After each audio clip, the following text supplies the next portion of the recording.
Good morning, ladies and gentlemen. It's 10 o'clock. Welcome to Prosperous and Overview Scrutiny Committee. I'm Peter Gruskonjic. I'll be taking today's meeting in the absence of the Chair. Could I welcome everybody to the meeting? Could I just do a little bit of housekeeping to start with? Could we turn off our mobile phones or put them on mute? And those who've got laptops, could you turn down the volume, please? Okay. Let's move on to item one. Apologies. Received apologies, Chairman, from Tina Clements and Hannah Gallimore. Thank you, Jonathan. Second item, declarations of interest. Anybody, anything to declare? Okay, thank you. Right, have I got anybody to approve the minutes of the last meeting? Second, Graham, thank you. Everybody else? Everybody fine? Thank you. Item 4, Employment and Skills Strategy. Could I call upon the Deputy Leader and Cabinet Member for Economy and Skills to do the report, please? Councillor White. Morning, Chair. Morning, everybody. Nice to see you all. I'm joined today by Tony Baines, who the committee are familiar with, who's our Assistant Director for Skills and Employability, and also David Poole, who is our Head of Employee Skills Partnerships. So the purpose of bringing this item to scrutiny today really is to finish off the job that we started with the production of our economic strategy for Staffordshire, and then our rural economic strategy for Staffordshire. This is the other point of the triangle in terms of getting that policy suite of strategies in place for economic development. The ask of you today is that you consider and comment on the draft strategy before it's finalised and brought to Cabinet for a decision to adopt it.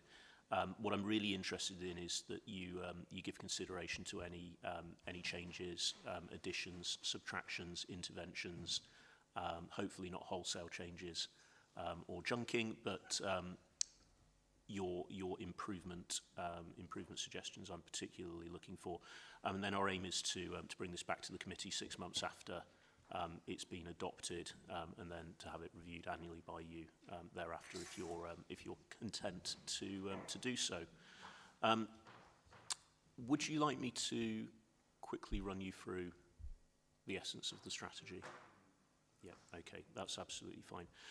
So as I mentioned a moment ago, this is a companion piece to our economic strategy. One of the key strands in that is highly skilled and highly paid and high social value jobs. Staffordshire is a place where we benefit from very high levels of employment. So our unemployment levels of universal credit claimants are consistently below both the regional and national averages. And demand for employees in Staffordshire is high. Currently, there are around about 1.6 vacancies for every person who's seeking employment. But within that, there is a whole variety of different needs that we do need to address. Some of that is about helping people into work. So we do have people who struggle to access employment. We also have very particular demands for employers, particularly for higher skill sets. And one of the things as a place we need to continue to work very hard at is making sure that our people have the skills that allow them to access the jobs that are available. And we've had considerable success in that regard over many years. But the introduction of the economic strategy provided an opportunity to review that and look at the needs that our employers and our education providers are telling us that they require, and making sure that we have a strategy that's fit for that. The other bit of context is that the government has recently asked each part of the country to produce a local skills improvement plan. That's something that's been done holistically and driven through the local enterprise partnerships. The plan for Stoke and Staffordshire was prepared by the Staffordshire Chambers of Commerce.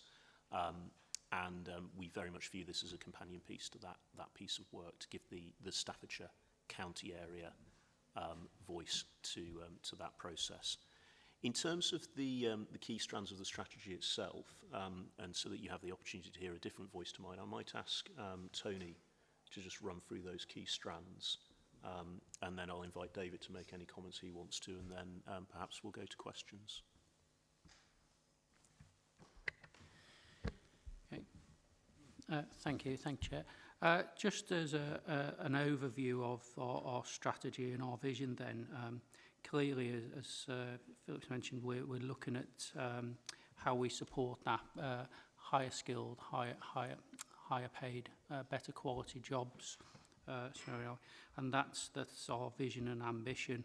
The way we envisage doing that is to drive forward our partnerships that we work with, both with businesses, employers across the county, understanding their skill needs, but also working them with the further education, higher education, and the training provider sector to actually meet those needs. And as you'll see in the strategy, there's a number of successes that have been set out there through our sort of previous work that we've done building up to the strategy. You will note the sort of increases we've seen in economic activity, the higher employment rates that we've got, and the significant improvements in skill levels. Both more people are qualified now in the county overall than there has been, with fewer people unqualified than there are nationally. There are also more people getting level 2, level 3 and level 4 qualifications, and skill levels are growing at a faster rate. So part of this strategy is about continue to drive forward that ambition, and particularly focus on our sort of 5 key priority areas. One is making sure everyone who can work can access work and has the sort of employability skills to do that. We support that by helping to provide inspirational careers advice and guidance that showcases some of the opportunities we're seeing, some of the flagship developments that are taking place now through some of our priority sectors, but also through key developments and what might come down the pipeline in the future, such as things like the A50, A500 opportunity as well. So making sure we have the sort of opportunities and people aspire to those opportunities, and we line up the skill system to deliver those. And then it's about making sure then the skill system deliver those technical skills, whether it's through apprenticeships or higher technical skills, and supporting that ethos about having a place of lifelong learning. So all people at all ages aspire to, develop their own career and their aspirations as well. And we have the sort of facilities to enable to do that through such things as our adult learning programme and our numeracy programmes that we offer. A new sort of strand within the strategy is how we work to support innovation and enterprise. This is a skill and an attribute people can learn and acquire. It isn't just an economic development function. Things like our Ignite Your Entrepreneur programme that we developed during the pandemic, where we've seen over 16,000 students engage in that programme, demonstrate the sort of the alternative route way for people to develop their career and their career aspirations, and that's where we want to focus our effort, working with other organisations such as the chambers and universities about delivering more around enterprise skills and innovation. And hopefully that drives forward our highly skilled workforce and continues to grow those skills we have in the county. Supports a lot of the development we see, and where we see a lot of the value added through our engineering and advanced manufacturing sector with some of our key employers in their supply chain. The transformation that we're seeing across the logistics sector with the increase in automation, robotics, and how we can support that with new facilities. The changes in construction and modern methods of construction, and the sort of the growing demand around the health and care workforce that we're seeing work development. And underpinning that was obviously the use of digital and technology, and making sure that people both specialise in those areas but are able to acquire those transferable skills across a range of occupations, and also drive forward that low carbon net zero agenda in some of the nuances in those skills and how they develop over the future. and hopefully our ambition is that we will support that wider productivity agenda, in continuing to improve wages and support our local economy to grow. David, is there anything you want to add to that? Hi. Yes, just to add from my perspective, in terms of the strategy itself, we have worked with partners at each stage of the process, and the key partners are instrumental in delivering the strategy and have been instrumental in fine-tuning the strategy and ensuring the correct priorities feature in there. And the intention is that once the strategy has sought your comments and the final version is completed, again, we will work with local partners, DWP, FE providers, HE providers, independent train providers, and also the districts and boroughs colleagues to ensure that the plan is delivered and all partners are involved in that process. Thank you, David. The two things that I'll just draw out from that I think are particularly important are firstly that co-production. This has very much been done with partners, both in business, education and training providers. So what you see here in terms of the analysis of what our place requires, what the demand is, that's not from us in an ivory tower or trying to create the world as we would like it to be. That is supporting the needs of our businesses and supporting the needs of our people in terms of matching them up with the jobs and crucially the skills that they require to access those jobs so that they can enjoy the benefits of being in a good job. And the other facet of it that I hope is quite apparent from the way the strategy is constructed is that we very much focus on that sort of that lifespan that you'll have either as an individual or as a business in terms of how you'll go through that skills and employability journey. And hopefully that flow is apparent. And we very much want to focus on lifelong learning, the days where you acquire your skills when you're in your teens and early 20s, and then that's it, are very long gone indeed. And so that's embedded in the strategy root and branch. I think that concludes our initial presentation. So we very much like to invite your questions. Yeah, thank you very much for the report and the strategy, what you've explained to us. Yeah, it's really welcoming looking at the figures. From 2016, the way it's gone up, less people unemployed, better qualifications, and it's the foundations for the future, really. Makes Staffordshire a really good place for people to live and get educated and get better jobs and money. And it's for our local economy as well, so thank you for that. I'd like to open it up to members for questions, please. David? Thank you, Chairman. Employment and opportunities are a moving target, and so what you may see as a dynamic opportunity today isn't tomorrow. And I'm thinking particularly, we've talked in this chamber and also in the main council chamber about the opportunities of HS2 and the number of jobs that brings to us. I wondered, firstly, the first point I was going to make was how much has that become part of your forward thinking? That was my first question. The second thing that I was looking at was that in agriculture we've got an ageing workforce, and so the skills agenda is vitally important as far as that's concerned. And on that front, I was particularly interested to note that Harper Adams University has been identified as one of the country's top universities. And I would think that it would be worthwhile this committee noting the success of Harper Adams, and I wondered particularly the agricultural market, how that was fitting into your skills agenda, and whether we had actually noted the tremendous success of Harper Adams. Thank you, Chairman. Thank you very much, David. Yes, so in terms of flexibility and adaptability, that's I think ingrained in the strategy, and this is a 2023 to 2030 strategy, which is a reasonable period of time to take a view on the skills needs that are going to prevail during that period, and that co-production with the businesses that will require those employees and the education institutions and skills providers gives us a pretty robust forward view for the next few years. But all things are subject to change and subject to review. It's one of the reasons why we've tried not to pick winners as well. What we've tried to focus on here are skills where there is clear demand, but also broader skill sets where there are elements of transferability around them.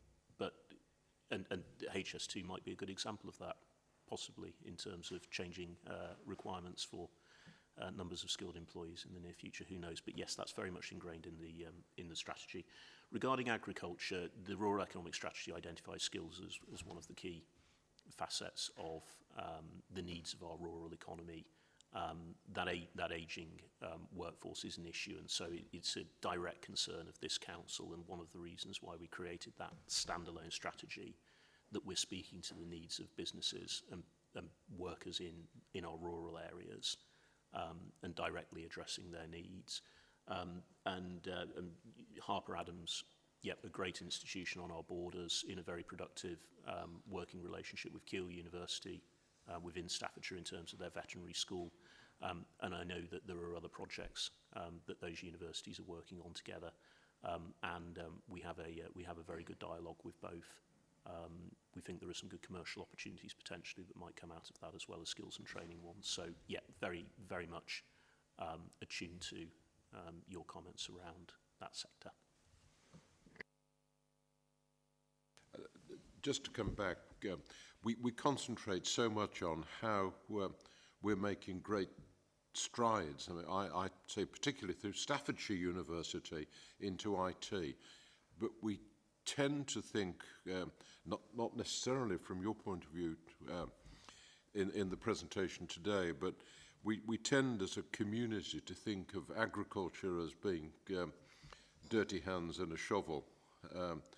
And it's so different from that today that it's become a high-tech industry where we will be looking in the not-too-distant future. And of course, in some areas where fields are ploughed and sown by remote vehicles. And we look at this tremendous high-tech development that's going on in agriculture. And I would just want to make sure, and I'm sure, Chairman, that we're not letting it go by, that's very, very much part of what we're looking at in our future skills agenda, because I think that we need to attract young people back into agriculture, and I think the high-tech element of agriculture is something that can excite young people and make them come back again.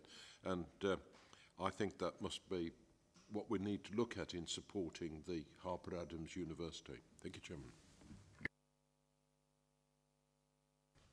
Sorry, I'll come back on that briefly, Chair, if you'd like me to. So, yes, absolutely. You scrutinised the rural economic strategy last May, so I'm not going to attempt to go into too much detail on it, but key priorities within that strategy include improving rural digital connectivity and access to opportunities in those areas, stimulating enterprise and innovation, as well as supporting land-based productive economy, agriculture and forestry principally in Staffordshire. So those are all in there, but I encourage you to revisit the rural economic strategy to get the detail, rather than trying to re-scrutinise it today. Thank you for the answer. Charlotte? Just a couple of points. You talk in the document about positively including disadvantaged groups and underrepresented groups. And there's talk about a multi-partner forum which will create routes to support young people with special educational needs, number one. And number two, given that you talk about the fact that the demand for digital skills at all levels outstrips the need, one could probably include within that underrepresented group women in digital areas, because unfortunately women are still underrepresented in that area. So what I'd like to know is what exactly you are doing in practical terms to make sure that those underrepresented groups are part of this strategy. You talk about it, but I'd like to know more about what's actually happening. And the second thing I'd like to raise is really some clarification around the apprenticeship levy, because you talk about over 3 in 5 businesses don't have any training plans, budgets, or workforce strategies for training. So how are you using the apprenticeship levy to make sure that all companies make their fair contribution to training, rather than expecting big companies to do the training and for them to then just basically use that training to their own uses rather than investing themselves in what is a vital part? Because after all, both nationally and particularly locally, we do have issues around lack of skill.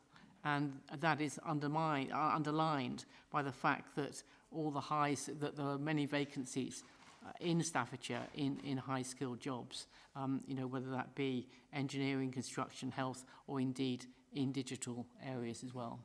Thank you. That's fine. Thank you for those questions. So they're both essentially delivery questions. So I'm going to ask Tony if you might want to comment on the specifics of delivery around the first question. Okay. Would you like that to be specifically regarding women accessing roles in digital? If you have got specifics, yes, because I do think it's one of those areas where we are lacking exploitation of the skills of half the population. That's absolutely fine. Thank you. Yes, the sort of the role of targeting disadvantaged communities and indeed part of that women, a lot of that work falls down to our community learning team. So we will be bringing a further report on the community learning service to a future committee. But each year we bring that report. For our community learning, we deliver it to over 3,500 people each year. This year we've just gone out and appointed a new set of providers that we're going to work with to deliver that programme. And that does target disadvantaged communities disproportionately. So I think getting on for 4/5 of our learners come from disadvantaged communities or have additional needs. Most of our learners are women, and the provision we offer includes both specific work around digital skills and employability to help people doing basics in terms of getting online or becoming more confident with digital skills and providing essential digital skills, for instance. But also we embed digital learning and those digital skills in the wider curriculum as well. So whether you're doing something around health or nutrition, things around construction, it includes a digital component as well. So the learners are able to achieve those digital skills and that digital transferable skills through both specific courses and also through the way we deliver our learning. And a lot of that was picked up from the opportunity the pandemic brought to us. Most of our learning was delivered in a classroom-based environment where people worked in their local community, and we had lots of venues around the county that delivered that. What the pandemic were able to do, we shifted all of our provision online in that sort of first spring and summer.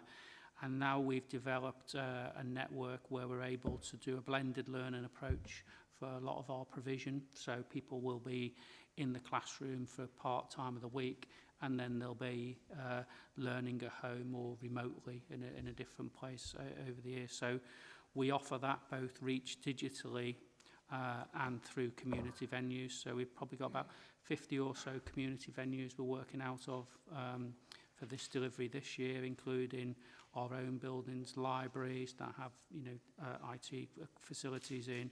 We work with families first, and we work with a range of colleges and community, voluntary community learning type providers as well to improve those digital skills. So we do see that. We're also delivering a numeracy program called Multiply, a national initiative, and that's also helping people with those broader transferable skills to get into work and take advantage of these opportunities. You just come back quickly on that. I'm very familiar with the community learning offer. I mean, I have gone through that. I understand that. But what I'm particularly concerned about, because so many people with learning disabilities end up working in charity shops a couple of hours a week, that really isn't acceptable in terms of, developing their potential. But really, once they get into a job, what support do those people with special needs get in addition to ensure that they can withstand the pressures of going to work? And I think that's important if you've got special needs. Yes, so we also offer through our supported internships, for instance, where we work with businesses to provide opportunities for people with learning difficulties to actually access work, and we work with DWP, Job Centre Plus, and their employer coaches job coaches to support people in work through those opportunities. We offer our Open Door programme, where we offer work placements in the county council that provides access to work opportunities in the county council and with our supply chain and partners as well. And we also work to support more widely. We've recently, through our Jobs and Careers Service, we've appointed a job broker funded from adult healthcare to improve employment opportunities for adults with learning disabilities as well. So we're pushing on a number of fronts to try and address those issues around disadvantaged people and people with learning disabilities to get into work.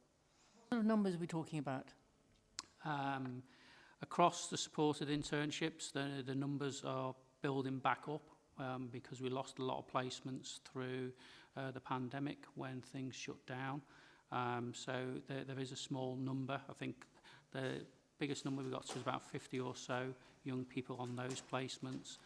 The adult learners ones, in terms of their new opportunities, so that service was launched in April this year, so we haven't realised those outcomes yet, but that's something we're working towards.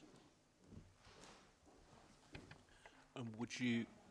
Levy? Yes, I was going to say, would you like me to answer that? So I think it's well known that the apprenticeship levy is challenging for smaller employers because it supports training costs, but it doesn't support wage costs.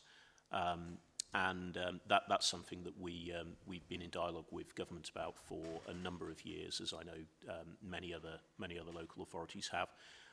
But we've directly acted in Staffordshire through the Apprentice 500 scheme. So that was part of our Back to Business programme that we started during the pandemic, providing wage support to smaller businesses, employing people aged 16 to 24 on apprenticeships. So we have directly intervened in that market in Staffordshire to provide that support. I'm not sure what the current number is for that scheme. It is the Apprentice 500, but I think we were somewhere in the mid-400s, weren't we? Yeah, so the Apprentice 500 scheme, we achieved about 420 or so apprentices before the scheme lapsed in that. We also support... 427, I think. Yeah, so we have that as that investment. We also use the County Council's apprenticeship levy to support other businesses in recruiting apprentices. So the budget for training is a finite one nationally anyway, so not always businesses can access that. So we work across the West Midlands and with the NHS to actually pool levy funding. So we think we've transferred over £500,000 to businesses in Staffordshire from apprenticeship levy funding, both from the county councils and other businesses across Staffordshire to support apprenticeship opportunities locally. So that's how we try and maximise that investment locally and support different businesses. And just to add briefly to that, we would very much like government to change its approach to be more closely aligned with the approach that we delivered here through the Apprentice 500 scheme. We think that would be a good investment. It is very challenging for small businesses to support apprentices particularly in the earlier stages of their training. And I think we've demonstrated the case for that by being able to encourage smaller businesses in Staffordshire to take on over 400 new apprentices, people who are now in highly skilled employment as a consequence of that, because we were able to gap that financial shortfall that those businesses had whilst they were making those people productive. So I think there's a very good case for that, and it's something that we'll continue to lobby government to adopt as national policy.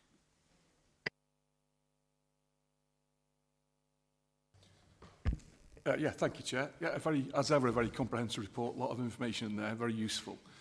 Just one area I'd like to draw some attention to, and I think maybe the report's quite light touch on it. It does reference it, but that is the potential future impact of artificial intelligence. There's a couple of references in there which seem to be pretty positive, and that there's an opportunity for future roles there, which I absolutely agree with. But there's a potential tsunami that could overwash this whole strategy from AI and the impact it's having on jobs and availability of jobs out there. And I just wonder, first of all, what your thoughts are in terms of what impact AI might have on the Staffordshire economy and jobs, and what strategies you're hoping to put in place in the future. And I just think it'd be useful to see, maybe not in this one, but in future iterations, maybe just a better overview of what our views are, because I just feel like it's something that feels like it's a long way away, but actually it's not. I think it's right on the doorstep now, and it's growing exponentially, and none of us truly know what the impact could be, but it could be really quite significant. Thank you. Thank you. Yep, we have considered in the strategy, but you're right. We've not attempted to draw any conclusions because it's too early to be able to do that. Really, I think what you can see quite clearly is that there are various areas of work that are likely to be automated through AI.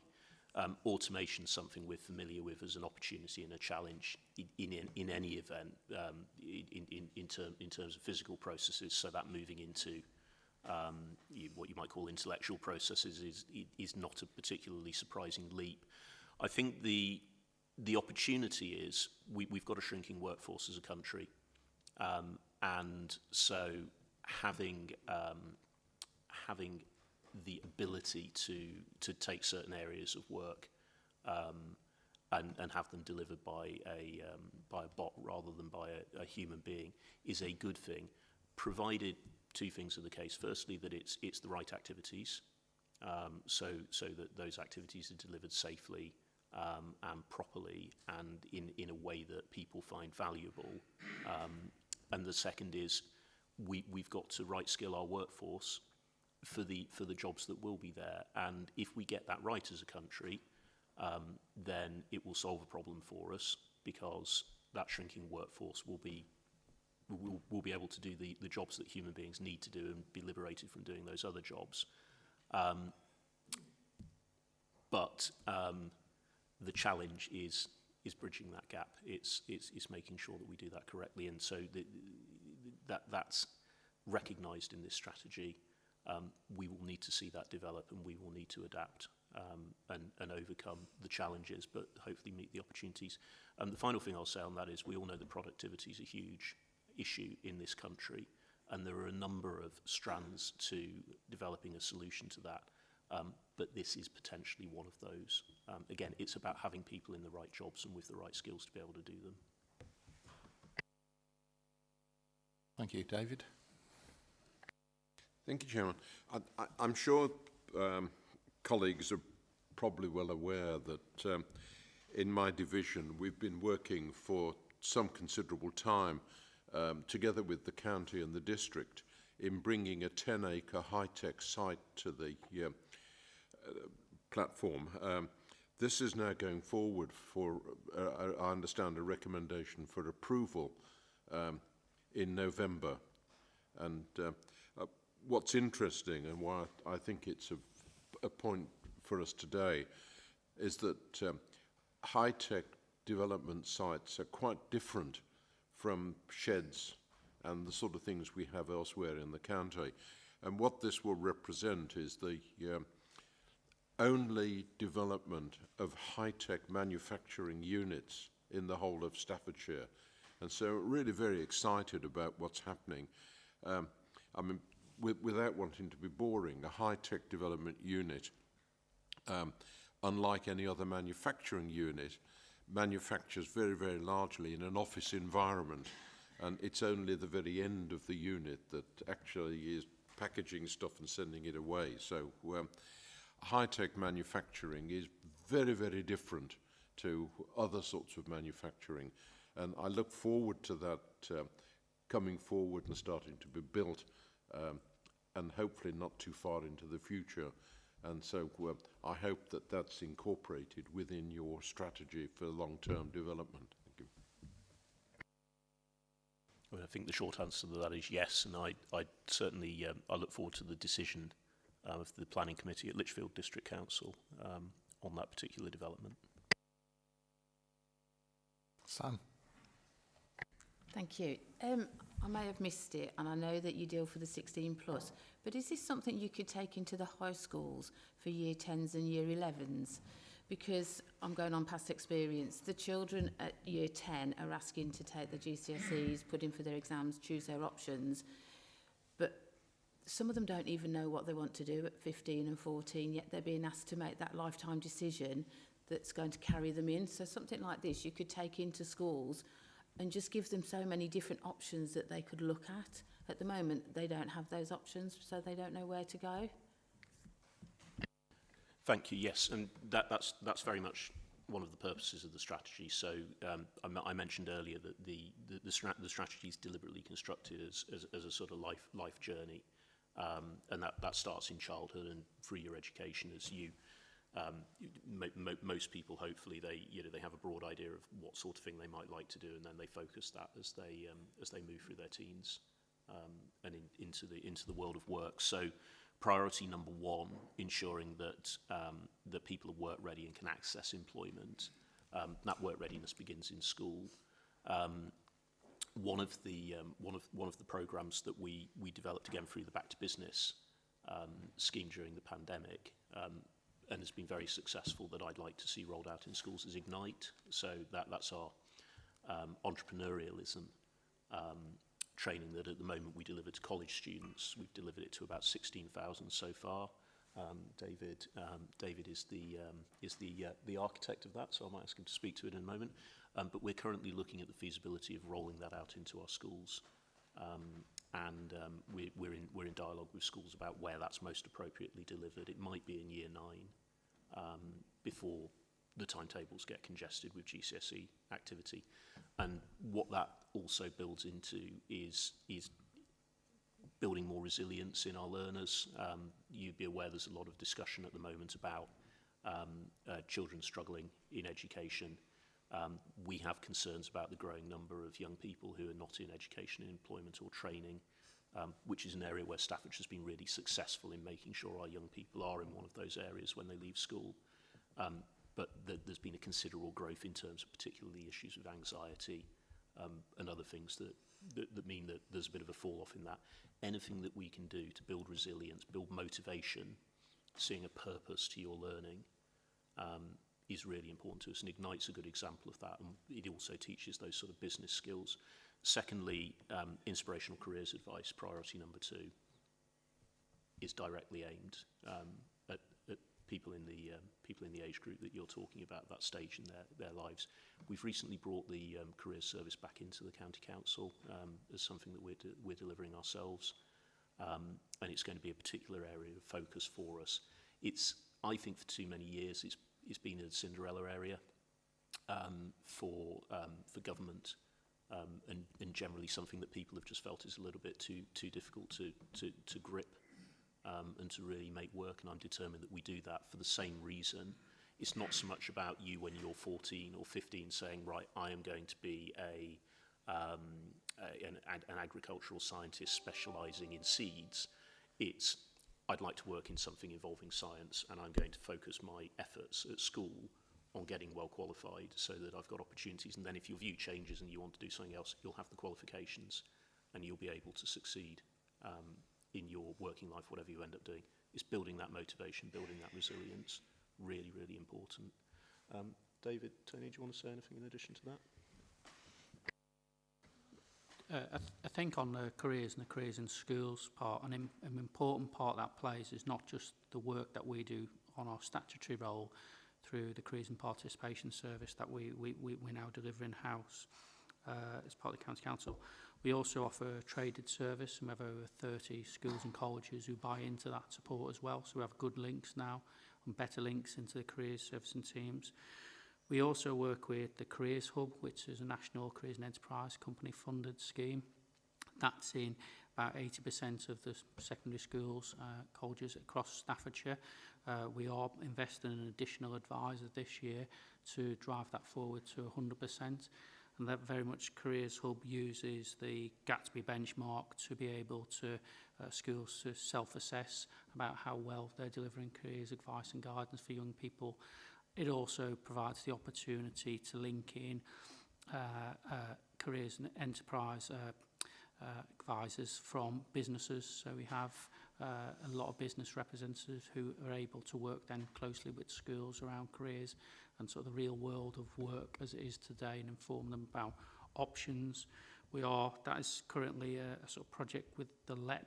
We are strengthening our relationship with the city, with a view to having sort of more visibility and control over that in the future as well, in terms of what we do. So for the young people side, that's a strengthening areas, as Philip said, we want to grow. The other part of that is the broader sort of jobs and careers approach. We, as you know, launched our Staffordshire Jobs and Careers service. That's backed by a digital platform. We're increasing the marketing communications around that platform as well. So we had a particular campaign over the summer around Results Day, which saw a 300% increase in our visits to that website. So we had over 8,000 people visit, 5,000 engagements in that, where we're trying to provide that advice and support to people thinking about, and parents and children thinking about their future options and careers. That website will develop as the sort of one-stop shop. It already provides you with all of the job, apprenticeship and training opportunities available in the county. What we're also putting in there is additional information about careers advice and what's available for parents now, but it will become the sort of single point for people to go for all things related to careers now and the future and those opportunities. So we're pushing on a number of fronts with what we're trying to deliver around that. And as we've sort of said, it is something where we think there's some real gains for having that local approach to this, where we can reach out to schools and colleges and build those links with employers to make those opportunities real for young people through those different mechanisms. The children in I think it's year 10, they have to do work experience. Is that something that you could perhaps link in for them as well? Because I know a lot of them struggle to find work, and then they're just basically filling envelopes or fetching tea, whereas they could be looking at something, what you're offering, that could give them a highlight of what they might want to do, rather than... The work experience post 16 is something we already address, and we have an offer through our Open Door programme, where we provide a 12-week work experience programme aimed at adults from all abilities to be able to come in, have an opportunity at the county council or placements. The pre-16 work experience, given the sort of devolved nature with academies and schools, that is part of their remit to source those opportunities. Now, Entrust do offer a sort of traded offer around that, but it is something that sort of doesn't fall within our remit. It rests with the schools and academies, but it is something, you know, we'd be interested in, I suppose, in the future, and linked to some of the opportunities we're creating.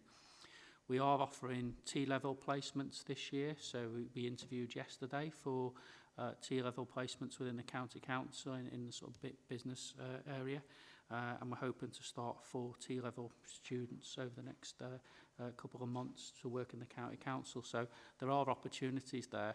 I think that gap, as you say, is how you address that for pre-16. I think we'll take that away as an area to explore. Because it is a logical extension of some of the other work that we're looking to do, particularly around extending Ignite into schools, that we might be able to provide some support in terms of that. It is under the purview of any particular school to deliver that. So I don't think it's something that we would either want to or be able to take off them. but it may be that we can provide some additional help. So we'll take that away as an action. Thank you. Philip? Yeah, thanks, Chair. Maybe I would help there. As a practitioner with special educational needs children myself, yesterday we had some Key Stage 4 guys, which is obviously Year 10, for work experience, and I can say that the schools actually do a lot of work within the school to support our students in not only getting a place for them to do the work experience, but also helping them with doing phone calls to businesses or writing emails. So there is a lot of support, but I would welcome, I mean, obviously I work in Derbyshire. I would like to think that in Staffordshire we have reciprocal works in Staffordshire, but they do get a lot of support. We actually write templates for them to help with their emails to employers, and so there is a lot of support, and we guide them. Obviously it's a lot more difficult with special education needs children, because a lot of them, with the best will in the world, will probably never pass maths and English.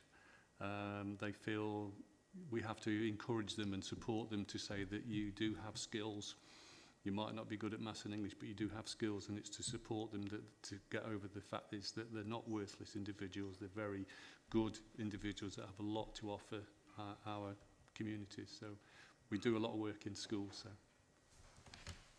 Well, I think there's the couple of things that I'd just draw out from that is, firstly, what you've just described there illustrates the reason why that responsibility vests principally with schools, because it's part of the school community that they'll have hopefully established relationships with businesses in their locality, but there may be things that we can do to help with that, so we will explore that.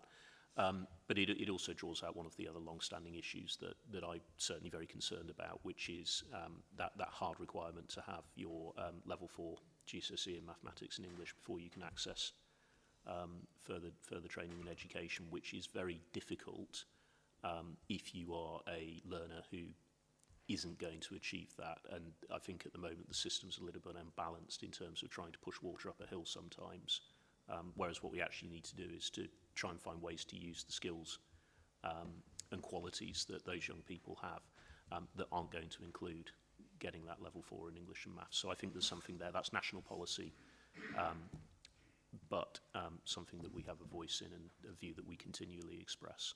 I would like it very much if the two biggest subjects in our colleges were not resits in English and maths as a starter. Thank you for the answer. Members have made some valid contributions today. Hopefully those views will be taken back to Cabinet by the Cabinet member. Yeah. You've asked us to look at 3 recommendations. Could I draw you to recommendation 3 about the 6th monthly review? We have got quite a heavy work schedule ahead of us for March, so we'll try and factor that in at some point. Is that okay? So thank you very much. It's got to get through Cabinet as well first, so hopefully they'll be as kind to us as you've been, Chair. So thank you very much, everybody. Okay, thank you. Thank you very much.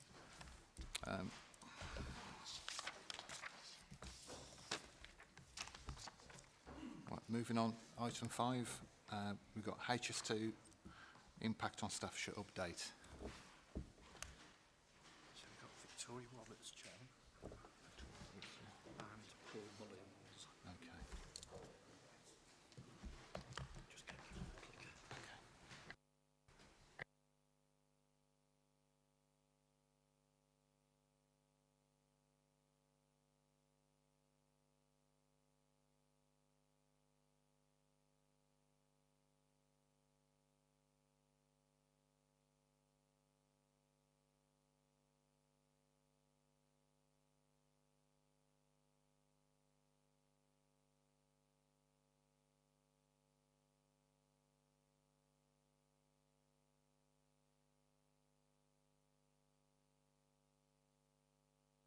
Okay, thank you for coming today.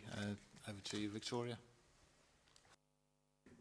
Thank you very much. Just to introduce myself, so I'm Victoria, the Senior Community Engagement Manager for Phase 2A of HS2, and I'm joined by Paul, who's going to start us off and leave you to introduce yourself. Brilliant. Well, good morning, everybody. My name is Paul Mullins. I'm a Senior Engagement Manager with HS2 Limited. And apologies, Jonathan Lord, who would normally attend this meeting, has a family commitment, so I've stepped in to provide the update. So if we just go on to the next slide there. So I think it's fair to say HS2 is quite topical at the moment, and there is lots of speculation about what may or may not happen about the project, but for us at this moment in time, the steer from the government is that it's very much going to go to Manchester, and there's a couple of areas that are currently paused or rephased, as we're calling it. And some of those elements are within my area in phase 1 and also Victoria's in phase 2A. So some of the sites that have been paused is around the Euston area, down in London, and then north of what we call the Delta Junction, which is in Wateraughton. And there's some elements of work that will still take place, and we'll take you through a short presentation just to let you know what is currently going to be taking place in your area. But that work largely is around roadworks, utility works, and so on and so forth. And we do have some visuals as well, which we can take you through.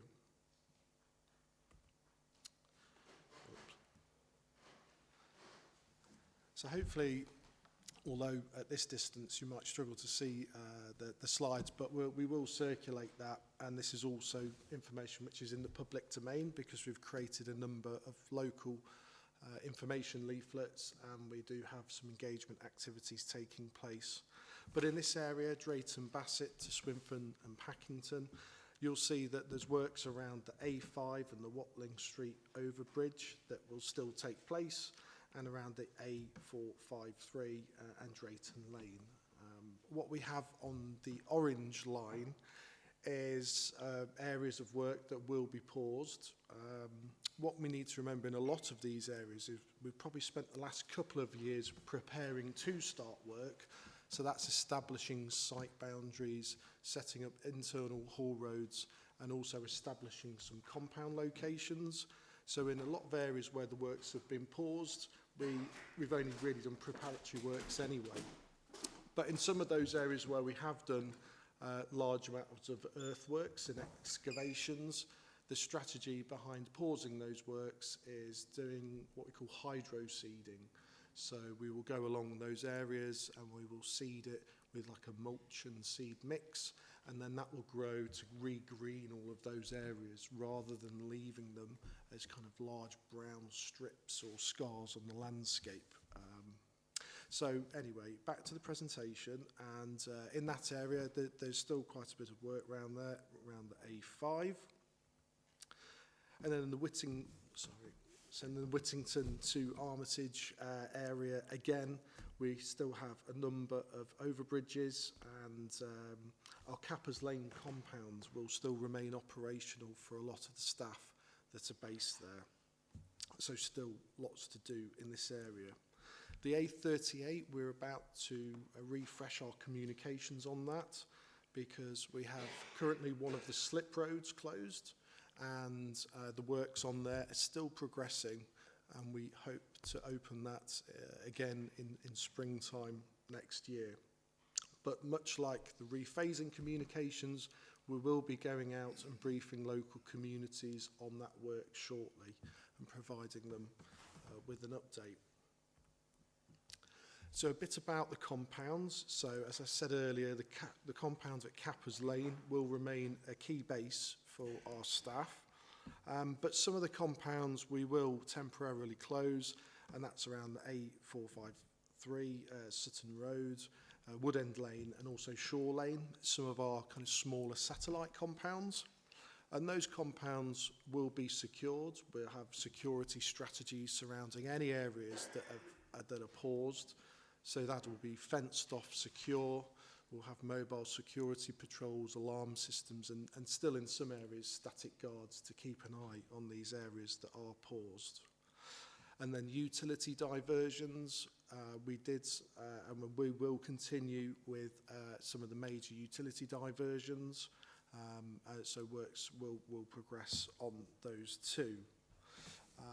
In terms of the security, I think I've kind of touched on that, but a lot of areas, we had a lot of questions yesterday at a public event about, you know, they don't like the sort of aluminium Harris panels that you can see in the picture. Will we change it for sort of wooden fencing and things like that? But unfortunately, the fencing that's in there at the moment is likely to remain in situ. We use lots of different types of fencing depending on the security assessment. But the fencing will remain in situ and places will be secure. And we'll also have a programme of grounds maintenance.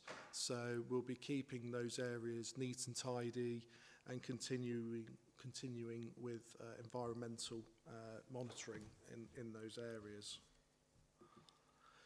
Any traffic management and works that do proceed and are proceeding, we will continue with keeping residents informed and keeping our website updated. Demolitions have been largely completed in the areas, and any that haven't have been paused, but most of them have been done.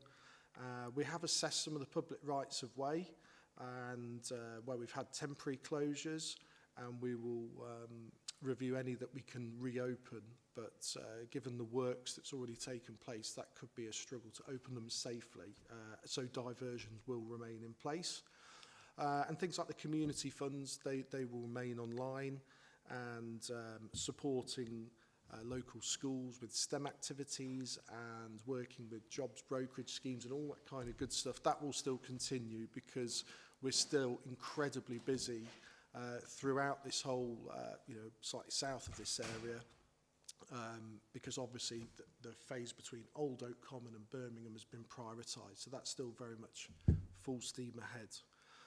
Some of our communications I've already mentioned will continue with the alerting people of our work. That's through direct mail, leaflets through the letterbox, email alerts, website updates, and so on and so forth. And then newsletters. So as I mentioned earlier, we've just done an exercise to disseminate the information that we've got in these slides today, and we do have community drop-ins and things like business working groups. That still remains in place. Our next community drop-in, we've got one actually next Tuesday in Lichfield, and we look forward to hopefully that being well supported. I went to a rephasing community drop-in last night at Lee Marsden near Kingsbury, and that was very popular. So we will re-advertise that, and hopefully people can come and talk to us.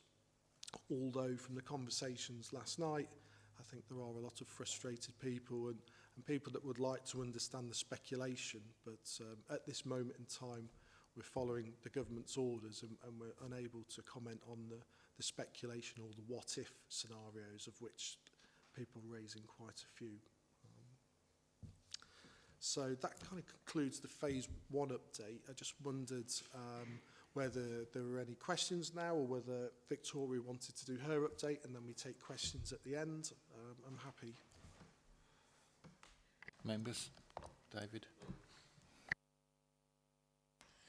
Chairman, I think that I ought to keep my comments to the presentation, because when we look at the impact that this is having on my division, where it comes slap bang straight through the middle with an enormous scar, I went to the presentation with HS2 for all local members, and I don't think the story looks particularly attractive.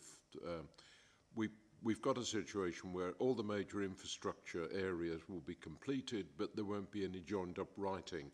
What we're going to have is what they say will be making all of the line routes grassed over and looking reasonable, but we are still going to have ugly fencing all the way along. I think that until we actually resolve what's going to happen finally with HS2, it's going to be a terrible mess. what I would be anxious, though, is looking at the HS2 team and looking at where we're going to, whether we could perhaps... I've spoken to, because I'm Vice Chairman of Planning and I'm very involved in the aggregate development and what's happened will have a major impact on the aggregate industry, and I think that we need to look from the point of view of your group on how we can work together so that we can see the reduction in the aggregate requirements. I have 5 quarries in my division, all of which are looking to be major suppliers to HS2. With what we're looking at now of the amount of HS2 which is going to be put into mothballs, it's going to have a major impact, together with the reduction in house building, on the quarry industry. We need to look at the aggregate requirements that we're going to have across the county, and I do earnestly feel that you should be talking to other parts of the council so that we could look at what that impact is going to be. And I've asked the appropriate officers in the planning section to look to call a meeting with us to look at the future requirements and the impact that we're going to have on the whole of the region, because it's not just putting HS2 into mothballs, it's having a major effect. Quarry closures, which we were looking at within the next 3 to 5 years, are now not going to happen. And so we need to look at joined up writing on the whole thing. So I'm sorry if I'm making comments that don't directly impact on your presentation, but I think that we need to have a meeting of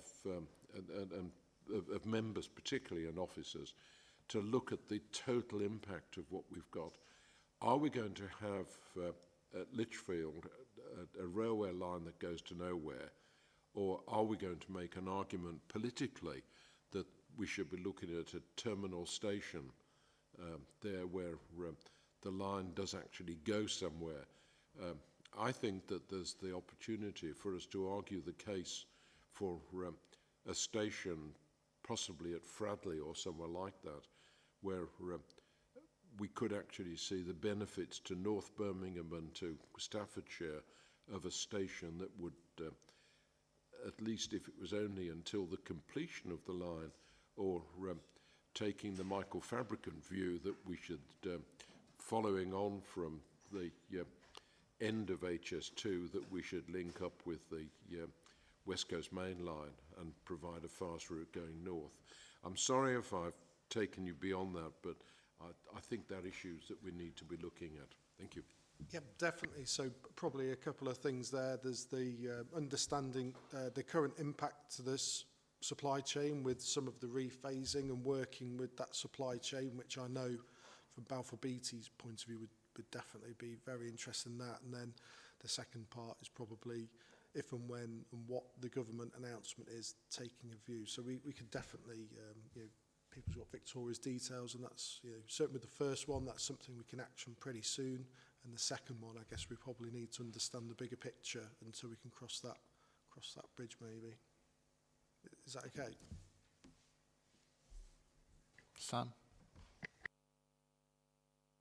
I'm not sure you'll be able to answer this question, and it might be an if and what and where, but all the land that's been purchased, and say like they do mothball it, as David has used that word, what will happen with that land? Because it's still going to be owned by somebody, and they now know that a road could possibly, or a rail track, sorry, can go through there. So what will they look at that land for from then onwards? Because it's not just going to sit there, is it? And if you don't feel you can answer, that's fine. Yeah, it's probably quite a difficult one because it probably links into a bit of speculation. But I do know that with land and property, if HS2 has acquired land and then there's no reason to use it, or it's excess, there's been no material sort of change to that land, then there's legislation around sort of offering that back to the person it was acquired from under the Critical Downs rules. But yeah, probably links into the speculation, but there are kind of legalities around if the land hasn't been used and then handed back, and those discussions would take place with the landowner. But Thank you, Chair. On that, I believe that the land will be offered back at market rate. So if a farmer was forced to sell his land at, say, 13,000 an acre, and the rate was 13,500 an acre, that farmer will have to pay 13,500 an acre. And that's what the farmers around me, I live in Whitmore, so you can imagine HS2 is a pretty hot topic around where I live, not for the positive. But so that's what the farmers have been told, and they're not very happy about it. Yeah, I'm happy to comment on that. That's sort of how, that's the policy and that's the legality around it, unfortunately. But I will touch on sort of phase 2A and the land possession programme in my presentation. And again, we're sort of straying into that what if area where we don't know sort of what that speculation will be, with the view at the moment that we are continuing on building the railway, so that will be very much needed. Okay, Philip. Yeah, a couple of things. I voted against the new quarry at Alrewus, and now it looks like the residents there are going to have to suffer this quarry for nothing, which I'm not very happy about. I'm not actually, so my division doesn't cover Newborough, but my ward from the Borough Council of East Staffordshire does. So if everything's on hold, are you still going to be building the power unit between Newborough and Yoxall? So when it comes to that Parkgate connection, at the moment, as part of the phase 2A pause, that work is continuing in terms of the design development of what that looks like. As part of the land possession programme, that land has not yet been possessed, and that isn't being proceeded at the moment. I don't have a new timescale for that, but that would be something that would come out in a new detailed programme once we get to that point. But at the moment, there isn't any possession of that land that we would require to do that connection, but they are still looking at the details around the design and what that looks like, and undertaking some of the surveys that might be needed to inform that process. Thank you. Any more questions at this stage? Okay, if you want to carry on with the... Okay, sorry, Bernard. Just to say, first and foremost, HS2 doesn't go through South Staffordshire. But as an interested spectator of looking on television of what's actually happening, and you see the kind of costs that HS2 is taking in respect of what other countries' costs are, and obviously the time taken to do the work is obviously a lot longer than other countries. Can you do some kind of an explanation to us to say, why is all of this the case?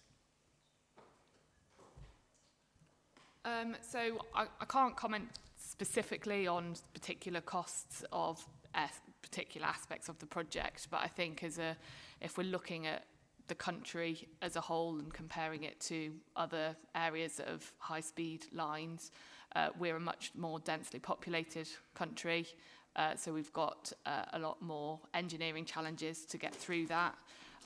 We've done a lot more around some of the mitigations that we have undertaken to minimise the impacts, such as tunnels and cuttings and things like that, that all have a cost associated with them. And as well, it's things like the value of properties and the value of the land in this country, and where we're going with the railway. So all those things will have an influence on the cost of HS2 when you look at some of the countries that may have also built one in the area. And there's also the sort of the legalities of the planning process and in this country that we have to go through that all adds to those timescales. Thank you. Victoria, do you want to move on with the second part of the Yeah, presentation? absolutely. So moving on to sort of phase 2A. So this is looking at the section of the route from just north of Fradley and then up to Crewe.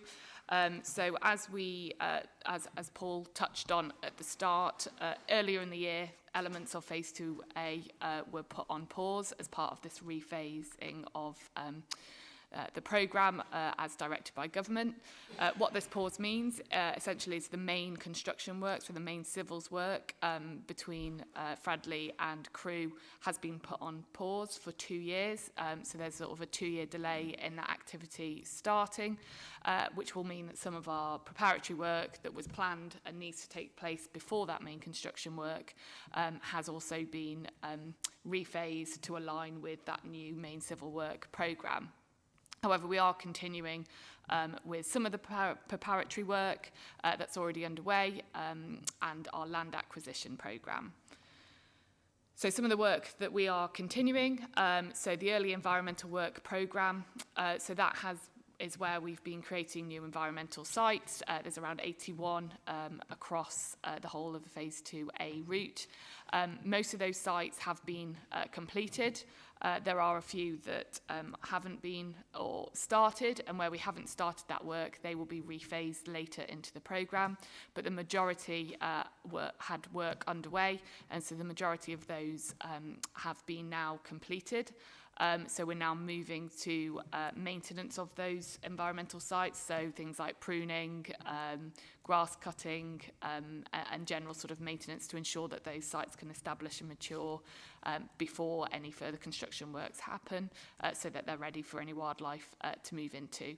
So what that means for communities is when we're doing that maintenance work, there may be short-term traffic management or signage that's put in place to make sure that vehicles can safely access sites if they're needed for any maintenance purposes. When it comes to utilities, so we had 3 utility diversions that are still being completed because they were well underway. So one, Toldish Lane and Hanyards Lane are the 2 in Staffordshire. And those are expected to be completed and that land then reinstated by sort of autumn time. So the next few months, those sites will be finishing up. All the other diversions that were planned have now been sort of paused and they will be rephased later into the programme, including some of the sites at Marston and Yarnfield and Kings Bromley, where the work had started on those sites. Those sites have been demobilised and work put on pause. So again, touching on what Paul said, those sites will be sort of reinstated to a certain degree while we wait to reinstate those works. And then when we look at the road modifications, there was quite a few specifically in this sort of Stafford area, in the roads around Stafford. We had 21 sites across Staffordshire for phase 2A, and then in addition to that, the construction junction changes at Hanchurch Junction 15 and Wood End Lane. So all of those have been put on pause. So there'll be no further development of the designs for those. They've essentially been put on a shelf. The contractors who were delivering that work have been demobilised, and that work will then restart once we get a new programme established and we continue.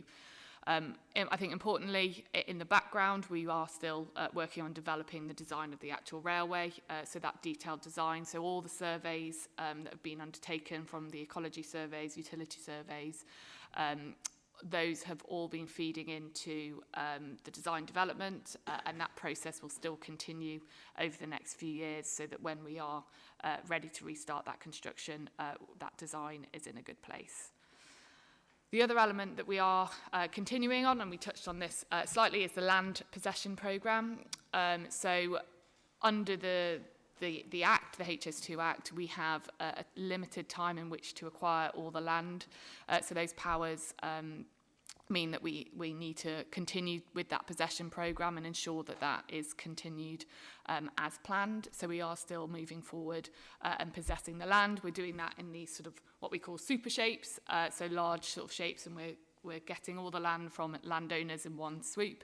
That's a different approach to phase one, but it means for the landowners, it enables them to have more certainty around timescales, impacts and business planning, so they're not sort of getting ad hoc little bits of land taken, it sort of happens in one go. And all those landowners will have been engaged over the last 2 years, so they're aware of timescales and the impact that will have on their business, and we support those landowners where we can.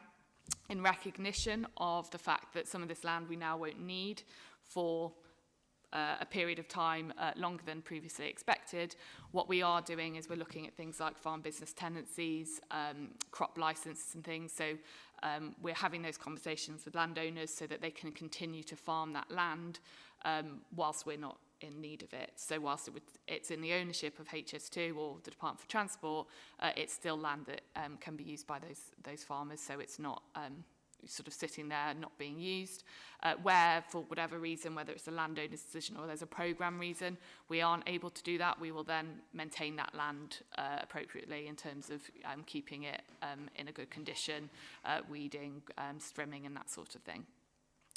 So that's sort of the land possession programme. So that finishes our sort of programme update. So I'll pause there if there's any sort of 2A specific questions before I go on to the skills employment and supply chain update. Thank you, Victoria. I think David's got a question for you. Yep, Chairman. I would only perhaps slightly go back to what I was saying before. I think that it's absolutely vital that we hold HS2 to their promise that what they're going to do is to, where they're putting stuff into mothballs, to actually mothball it in an acceptable way. If you travel between Lichfield and Tamworth on the A5, when you look at the area where we've got great steel girders poking out of the ground, and we've got temporary speed restrictions and all sorts of things that are happening. We've also got a diversion on the old A5 on Watling Street. All of these things are causing a great scar on the landscape.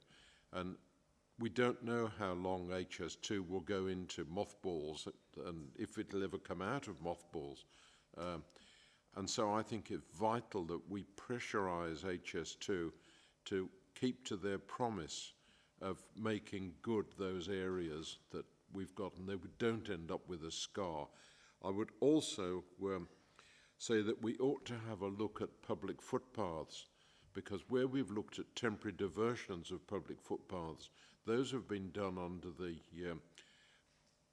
Act of Parliament, but they're now going to be, for as long as we can foresee, closed to the general public. And that really is restricting our public footpath network across the whole of the southern county. And I think we need to look at that and to look at what we can do to maintain the public footpaths in the interest of the community. I don't know, Paul, if you want to come in on the sort of A5 public footpath. For phase 2A, we haven't got any major works because we haven't started that yet, so the impact will be minimal. But as you say, in your area, which is the phase 1 area, I know the work is continuing on the A5. Yes, definitely in that area, the A5, that's one of those areas that will continue. And as we mentioned earlier, we've reviewed the public rights of way. Ordinarily, they're generally diverted. We work with the local highway authority on that. But I'm happy for us to maybe give you a bit of a more in-depth breakdown of perhaps what we've got diverted and the ones that can't be reopened. The reason why, that's no problem. I can go into greater detail at another time and take that action away.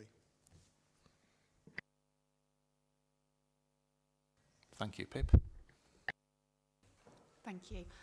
With the works that have been paused, how are we protecting the works that's already gone in? So any of the, not quite the iron that we drive past and we see sticking out of the ground, how is that going to be preserved for when it's potentially unpaused? So it's not going to have to be redone again, so we're not going back on ourselves, that we can just sort of hit the ground running again, really. Yeah, so ordinarily a lot of the structures that you go past, they're all on that list of things to be completed and the work streams that will continue. They will be finished. Sorry, I was thinking more like if they're damaged, what are we doing to prevent them from being damaged or vandalised or that side of things? I mean, if we've got sort of utility works with regards to diversions or pipes that have been started and paused, what's happening to protect that from either being damaged again? Yeah, so all of those structures that have began, they're all on the list of areas and they will continue and they will be finished, and the utility diversion will continue because we can't sort of half divert something. Then in terms of the other areas, that's largely, we haven't really sort of started. It will just be some degree of earthworks, which will then be seeded, and then we have all the security patrols as well that will be keeping an eye on those paused areas. So. Thank you. Ross? Yeah, thank you, Chair. I'm just interested, just in terms of the remit of this group, in terms of prosperity and jobs. And I'm just wondering, the pauses that have currently been instigated, I mean, it must be a nightmare for you guys to try and deal with this, but I'm just interested to know what impact has that currently had on the workforce, presumably the workforce for the next 2 years, and what measures HS2 are putting in place to mitigate those impacts. One, in terms of the individual, whose jobs may now be, there might be some risk there, jobs there, but also through the contractors, they've got the large tier 1 contractors, presumably they'll be passing that down to the smaller contractors. So these pauses, these companies may well have factored a lot of this into their programme of works over the next 12, 18 months or so, made provision and expended costs off the back of that, which they're now not necessarily going to recover. I'm just wondering if we're offering any support to these individuals to make sure that they can weather the storm, whatever happens at the other end. And do we have a figure of where we thought we would be in terms of employment now and where we actually are in terms of people employed? Thank you. In terms of sort of forecasted figures, I don't have that, and I'm not sure if that's something we have, but I can take that away and look into it. I think when we're looking at sort of the pause, and the next part of the presentation breaks down some of the sort of employment and jobs that we're supporting currently, and you will see that they're still sort of continuing to rise. And I think there's, whilst we are pausing elements of work, there is still a lot of work that is happening. So whilst there is a slowdown in a lot of the programme, particularly in the northern section of phase 1, it's still a lot of work that still needs to get done. There's still a lot of activity happening, so it's just sort of growing at maybe a slower rate than we forecasted. But inevitably, with the rephase, there have been impacts within the supply chain in terms of jobs and suppliers. And that's something that we're supporting our contractors on, and the contractors will be supporting their supply chain to mitigate as much as we can. And within HS2 and the supply chain, we look at redeployment where we can to bring people and keep people on the programme. Thanks, Victoria. Do you want to move on to the next section about education? Yes, so that brings us on to the sort of the skills, employment, education and supply chain update. And I think this is all, again, it's within that context of we are in a situation where we're having to deal with a rephased programme. And so that will have some impact on as you say, the forecast and the growth that we were seeing in this area in terms of jobs and opportunities, but we are still a big opportunity. There's still a lot of opportunities for people and businesses within HS2, and I think it's important to recognise that the section between Old Oak Common and Birmingham is still sort of at peak construction, so whilst some of the opportunities may have slowed down in this area, there's still a huge amount for businesses in this area to get involved in the project more widely. So this is just the latest update of over sort of 110 million spent with Staffordshire businesses within HS2, and 3/4 of those are SMEs, so small and medium enterprises. And as I just touched on, the upcoming opportunities will tend to focus on that Birmingham and Old Oak Common stretch, but that does not take away that we are still undertaking work in this area. So there will still be opportunities coming through, and all those will continue to be advertised on the open market. And we will still have our supply chain teams, our local business teams and contractors reaching out to businesses to support them in that process.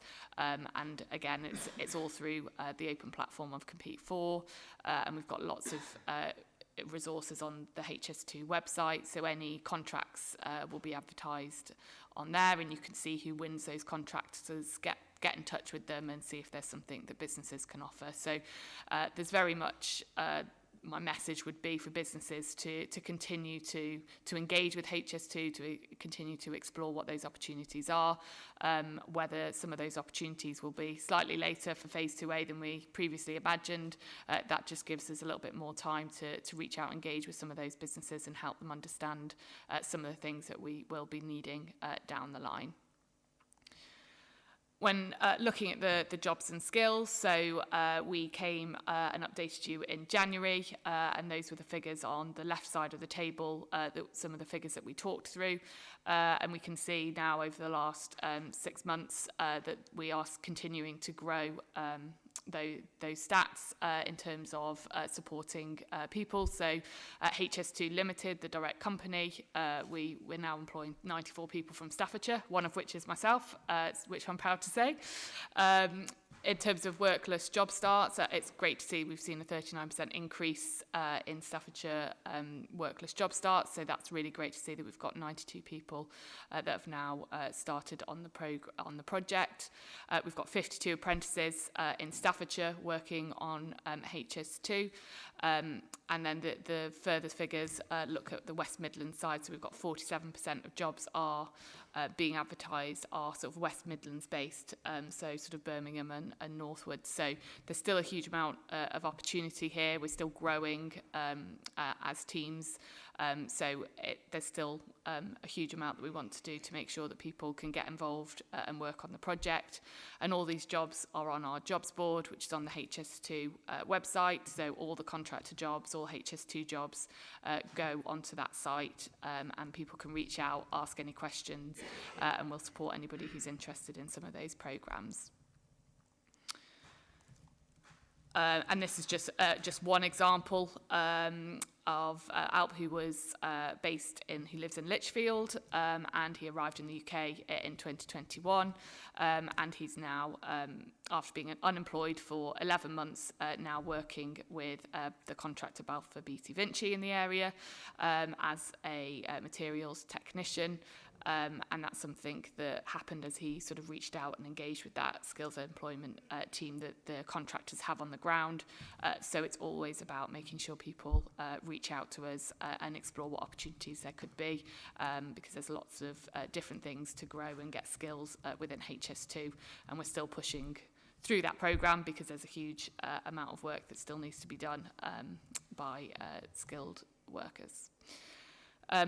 And then linking into that is that education space of making sure that this is a multi-generation project, and with that will become years of opportunities. So we're looking at those in school now being able to work on the project and get involved. So we're still doing a huge amount of activity with schools. So we have our STEM workshops, which are called the EPIC workshops, where we encourage students to start to think about science, technology, engineering, and start to think about their career and get involved. We have a lot of skills and career support days, so they go out to schools, talk about skills. We do mock interviews, all those sorts of things are things that education ambassadors, so volunteers across HS2 and the supply chain, all go out and support the team to deliver.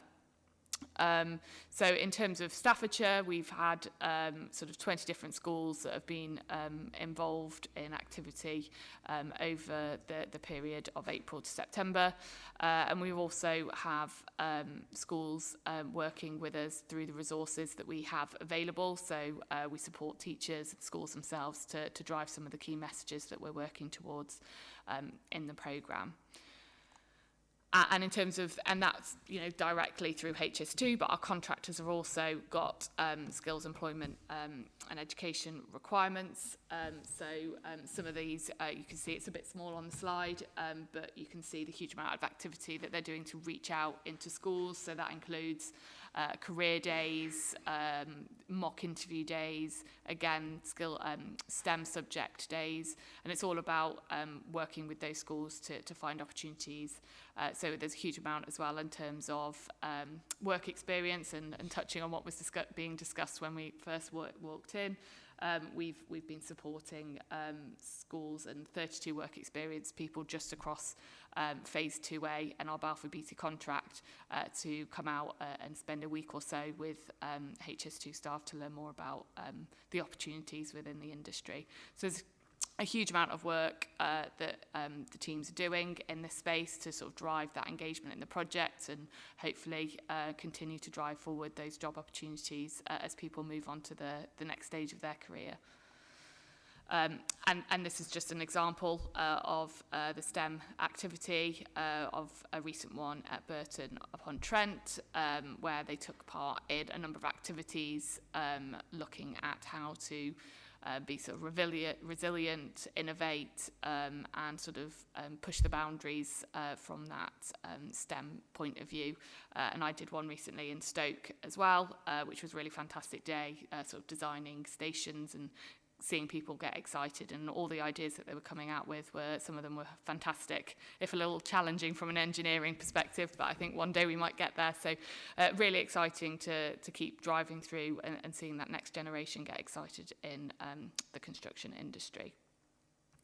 So moving on to the community and business funds, which Paul did touch on slightly.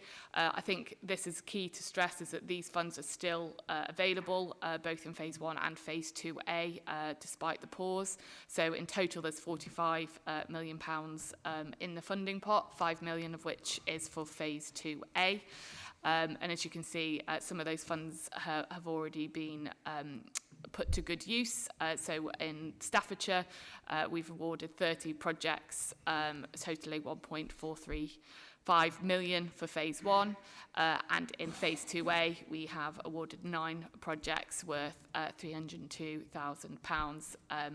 So we've got a huge amount of investment going in to support communities and projects.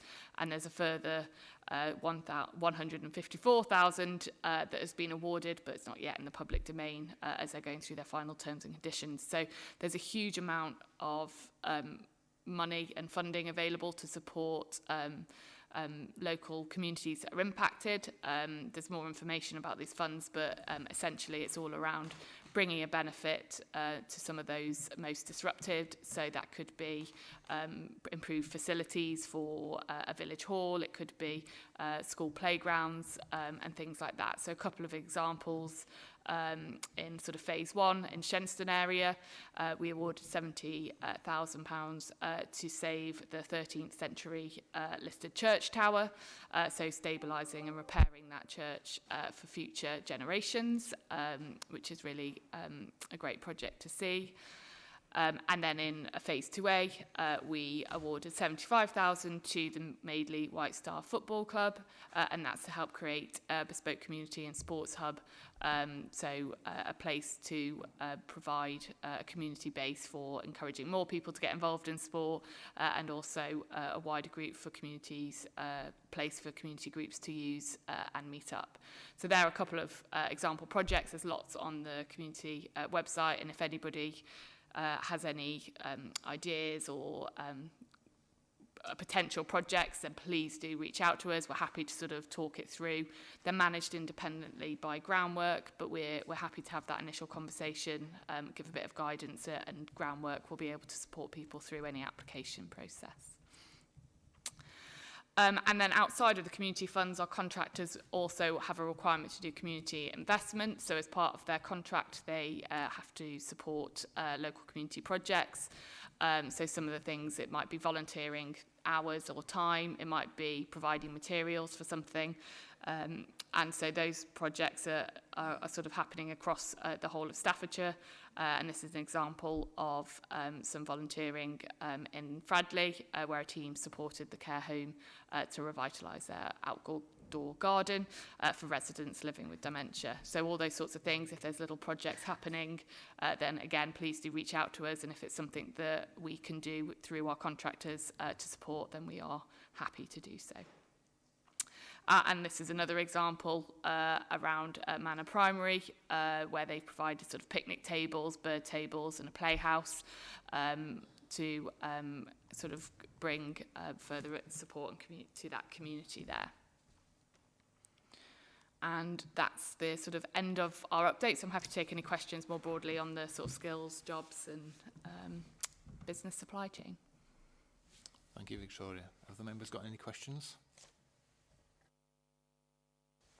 Brendan Metcalf. Chair, if I may, thank you very much. I was interested to see the education resources that are available on your website. Could you tell us whether these have been accessed? If you've got any information on how many schools, places or people have tried to access this information, and are you promoting this so that people know that it's available?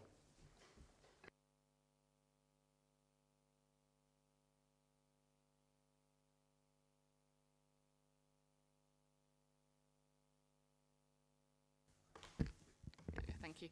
Yeah, so we have a skills employment and education team, and they go out and engage with schools directly as well as the contractors doing it. In terms of engagement with those resources, I can take that away and I'll come back to you. We'll be able to look at how many have downloaded those resources and any schools that have picked that up and delivered on it. So I'll see what I can find out for you. Anyone else? No? Okay, thank you very much, Paul. Thank you, Victoria, for the presentation. I'm sure members have found it enlightening. Thank you. Thanks for your time.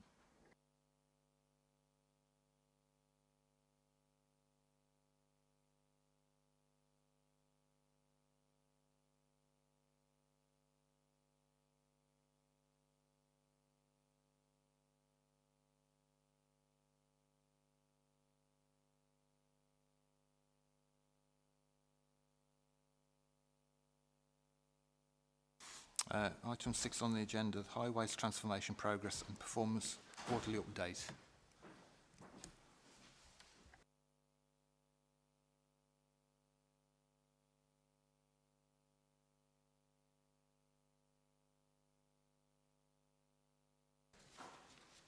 Yeah, the update from Councillor Williams.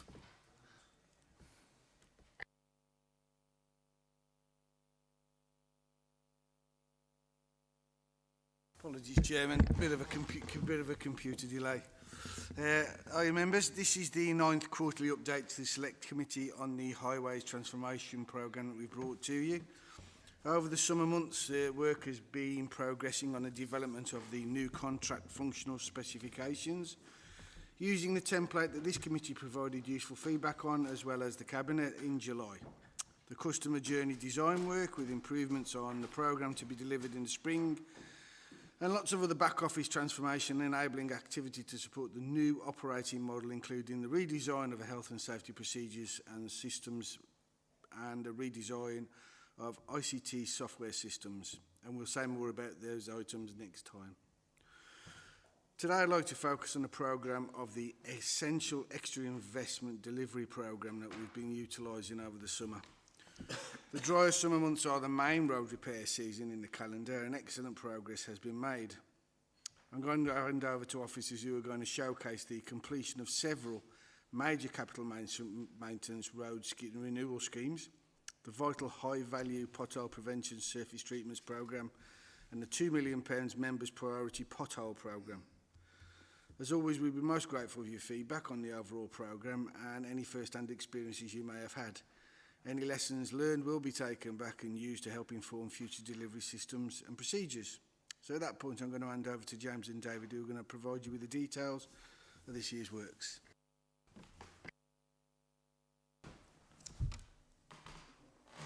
Thank you, Jack. Thank you, Councillor. Just a quick reminder, so yeah, we're really very much going to focus on the third strand of that transformation today, the Highways Investment Strategy. We're going to look on the investment and specifically the progress that we've made this financial year so far on the major capital schemes that we've completed, the schemes that we've currently got on site, where we are with the rest of the schemes that will be on site in the remainder of this financial year.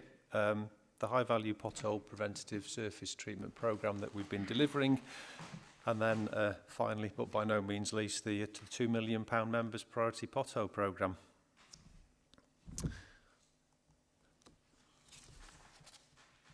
So since April, we've completed 14 sites. Some of those were sites that started at the end of the last financial year, continue into this year, the larger schemes. There's been a real mix of schemes resurfacing only. Some schemes have been more comprehensive, where we've replaced curbing, we've replaced drainage, we've resurfaced footways. We've done a number of junction resurfacing schemes and a replacement of areas of where we've had coloured high friction surfacing. We've delivered over £6 million to date in this year, of which the majority has been funded through the County Council's investment programme, and one of those schemes is from the Levelling Up Fund. What I'm going to do is quickly take you on a whistle-stop tour of some of the schemes that we've actually delivered this year. They're in no particular order, but the first one, the A522 Uttoxeter Road, Beamhurst, we actually had the brand new JCB Pothole Pro debuted on that site. It started in mid-June. We programmed the work to take advantage of a shutdown at the factory during a later part of the work. It was resurfacing of the roundabout, replacement of curbs, and replacement of the new drainage, a new drainage system at the location. And the photograph there, that's the JCB Pothole Pro, I think on its first day there, actually cutting out one of the drainage tracks for some of the work. Just a bit of a close-up with the JCB, so £200,000 worth of machine. It's made its debut in Staffordshire on that site. It's a 3-in-1 vehicle. What you can see on the photograph right at the front is the tool that sweeps the material out of the patch when it's been done. It's got a tool on it that can crop the edge of the patch to help with the cutting out of the patch. And then right at the front of the machine itself is a mini planing device which actually cuts the surface out. So say it's made its debut at the scheme on the A522. We've since relocated it to the Leek Area Highway Depot, and it's been used on a variety of activities, including some of the £2 million member prioritised pothole fund, and also preparation for next year's preventative surface treatments programme. A5195, Burntwood Roundabout. It was at a really busy location, T6 of the M6 toll, and we completed that in June. Primarily a resurfacing scheme, but the operational teams were also able to use the road closures to carry out other works, such as clearing footpaths and gully cleaning, as well as some other patching on Burntwood Way whilst the roads were closed. Close liaison with the team that look after the M6 toll also enabled us to take advantage of some overnight closures that were taking place on that road. Much of the work there, particularly the resurfacing, was carried out overnight, as you can see, and that's one of the final parts of the activity, actually putting the carriageway surfacing down. Moving on to Lichfield, Eastern Avenue. This was a combined integrated transport and structural maintenance scheme. So the overall scheme was funded through a combination of both the HS2 Road Safety Fund and the County Council's own successful Department for Transport bid for active travel, and also the investment in structural maintenance. Again, when we got to the resurfacing, and the major part of the activity was done overnight to make sure we reduced the impact, and we also substantially completed it before the schools returned in early September. That's just an aerial photograph of the junction and some of the activities that we were doing. B5027 Lichfield Road Stone. Again, this was a fairly small resurfacing scheme, included some drainage, some curbing and some footway patching on a stretch of road on Lichfield Road. Similar to some of the previous sites, close to a local school. And again, we programmed the work so that we could get them substantially complete by early September when the schools came back. A4601 Avon Road, Cannock, a £1.35 million scheme being funded through the Levelling Up Fund 2 investment. That was a £19 million bid that we were successful in winning, of which I think there's £6 million worth of structural maintenance work in there. This is the first of that to be delivered. Comprehensive programme, including repairing drainage, replacing curbing, footway resurfacing. Again, the actual resurfacing element was done overnight with closures to minimise the disruption. There was a number of supermarkets, the fuel garage, hotels and restaurants along the route, and the team liaised very close with them to make sure that we minimise the impact. Again, completed on site early September. A521 Utoxeter Road, Blythe Bridge, quite near to the railway level crossing on the photograph there. That started in last financial year, completed in May of this year. Despite some emergency repairs, the team actually found a gas leak whilst they were getting quite close towards the end of the works, but the team successfully managed to get that repaired to avoid a future repair and the newly resurfaced footway and carriageway being dug up. We also worked very closely with a telecoms provider that's doing development in the area. And in doing that, actually, we found some further damage, some other telecoms apparatus, which again, we managed to get repaired at the same time as the works to make sure that we were not getting the site dug up after we'd completed it. Again, just an aerial photograph. You can see it was in quite close proximity to the railway station and the level crossing. Team had very close liaison with Network Rail to enable to do that. Some of the other stuff that we do in parallel to that, some of the community stuff, it was near to several schools. Over 400 pupils typically would have walked through that route to school every day.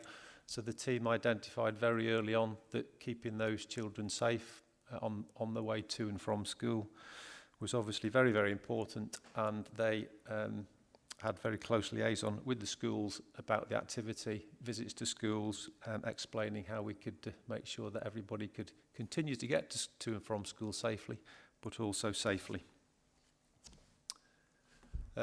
A34, Stone Road from Holmcroft, another significant scheme, £1.4 million, started earlier in this financial year, started in February, the latter part of last financial year, and we've completed it in September. I think there's a news release about that actually in the last few days that Councillor Williams attended. Very regular communication on that, as with all the schemes, keeping the local communities and businesses informed throughout the programme.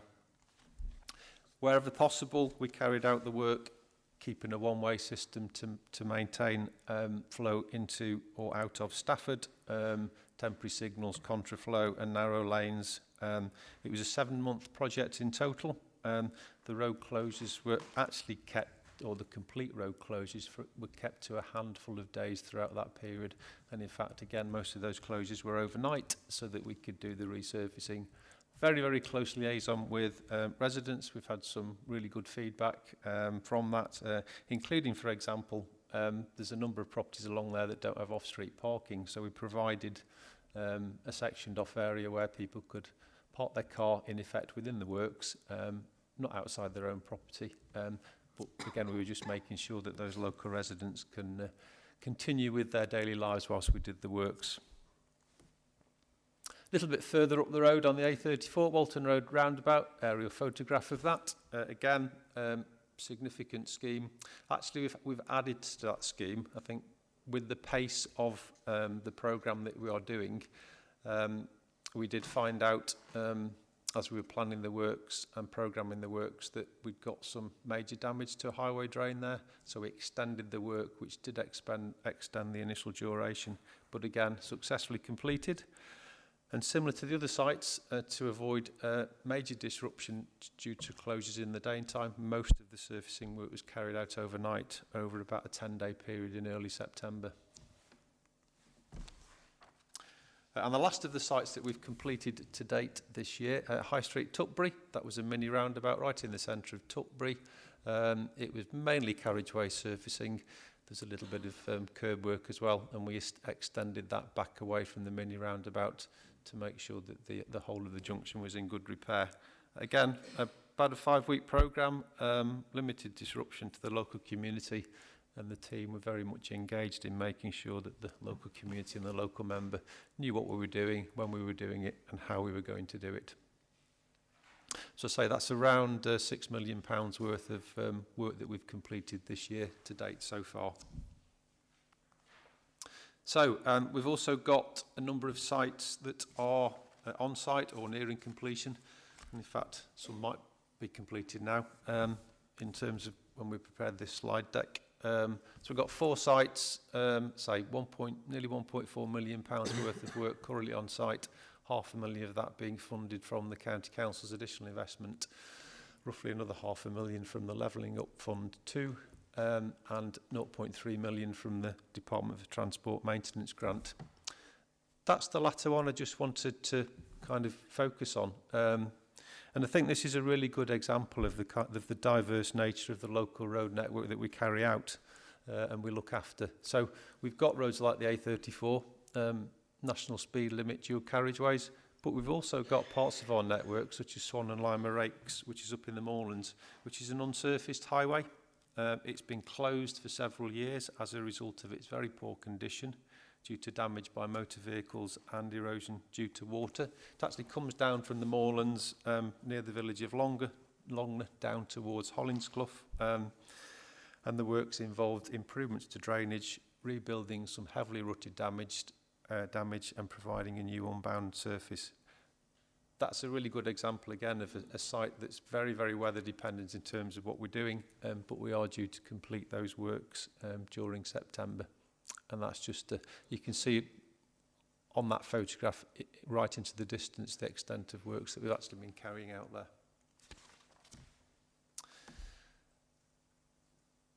So the last part of the major investment is what are we delivering over the remainder of this financial year.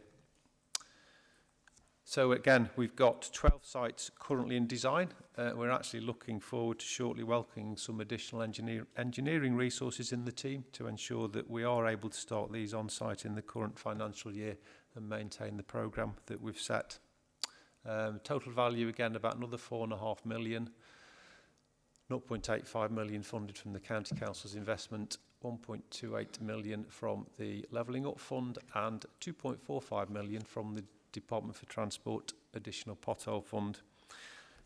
There are there's quite a number of schemes there. A lot of them are smaller schemes. They are localised resurfacing, localised junction resurfacing, etc., particularly those that are coming out of the DFT additional pothole fund.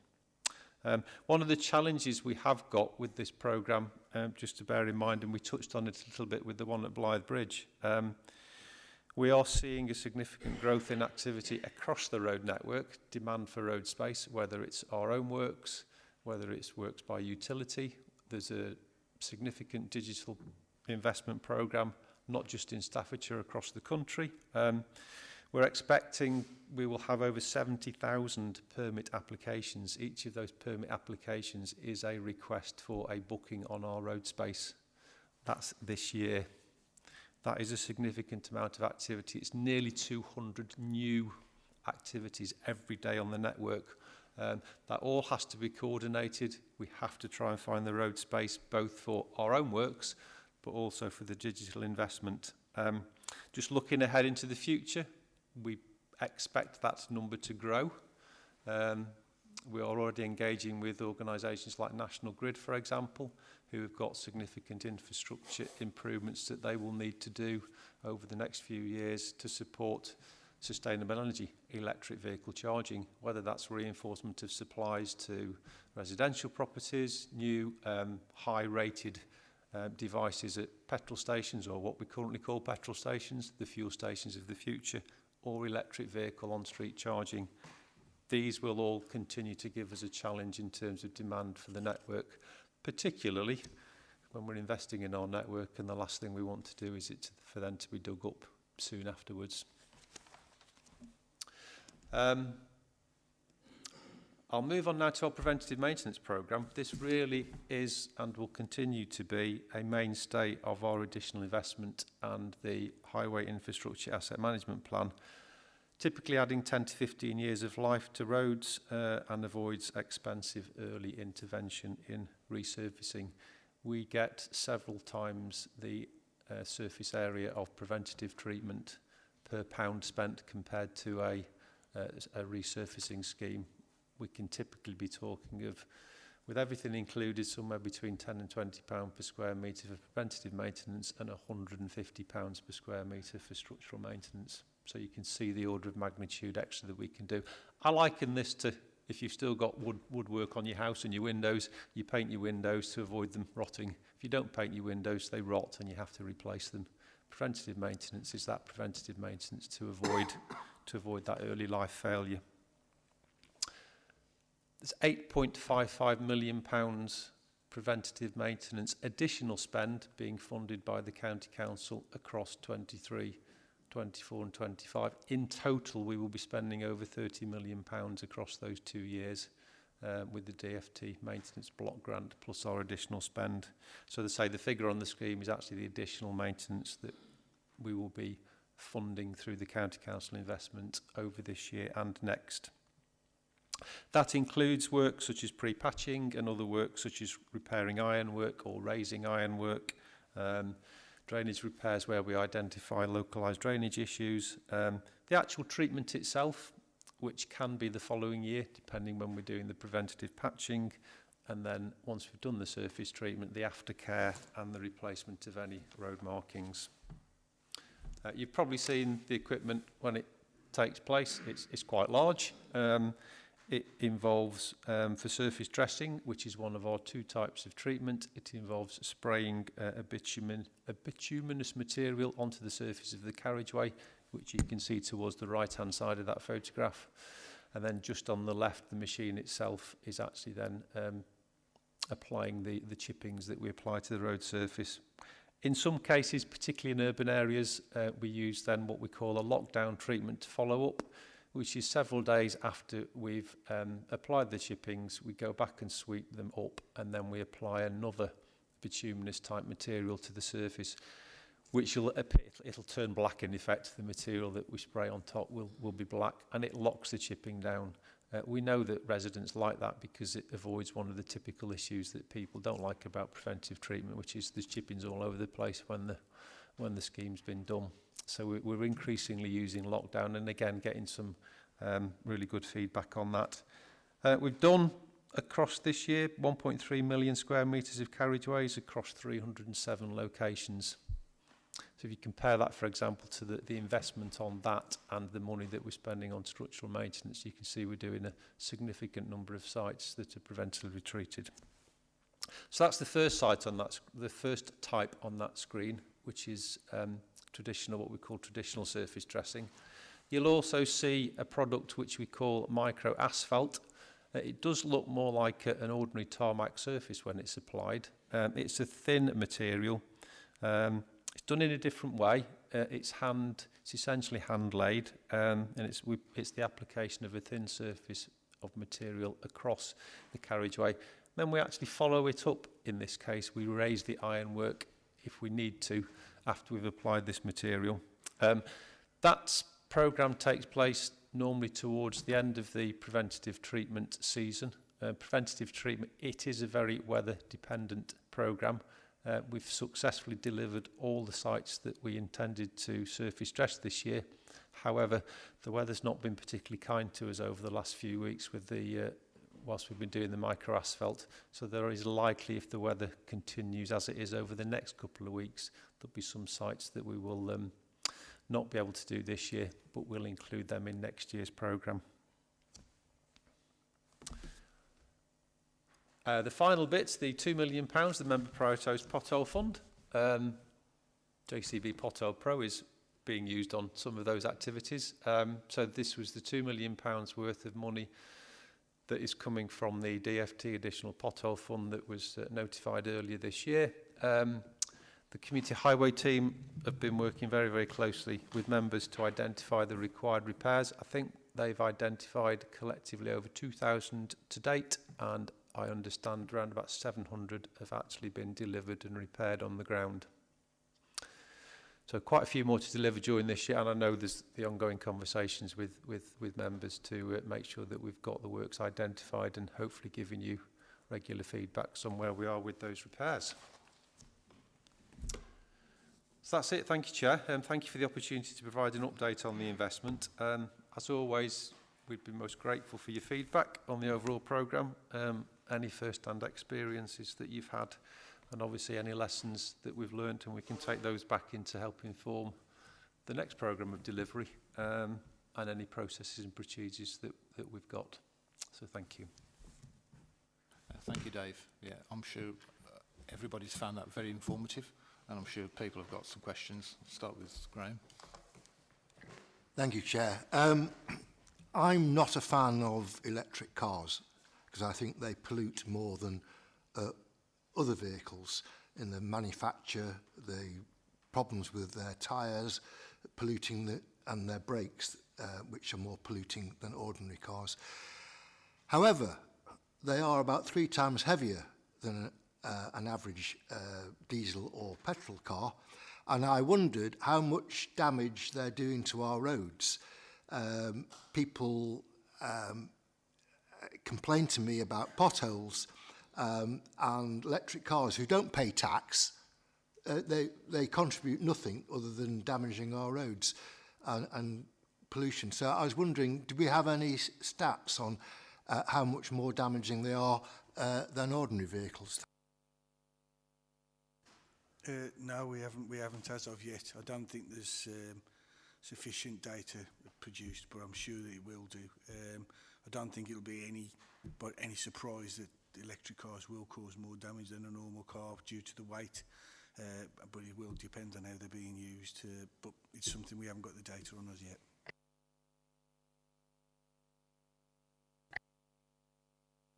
Thank you, Chairman. Could I just come on to the preventive maintenance programme?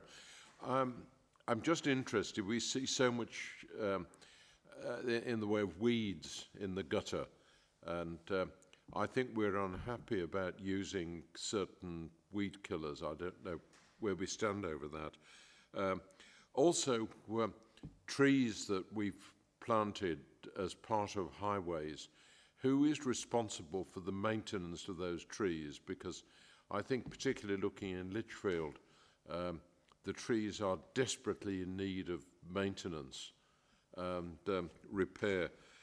And also, I look at the tremendous amount of work that's been done, and thank you very much for the local additional potholes that I was able to cover through the member prioritised scheme.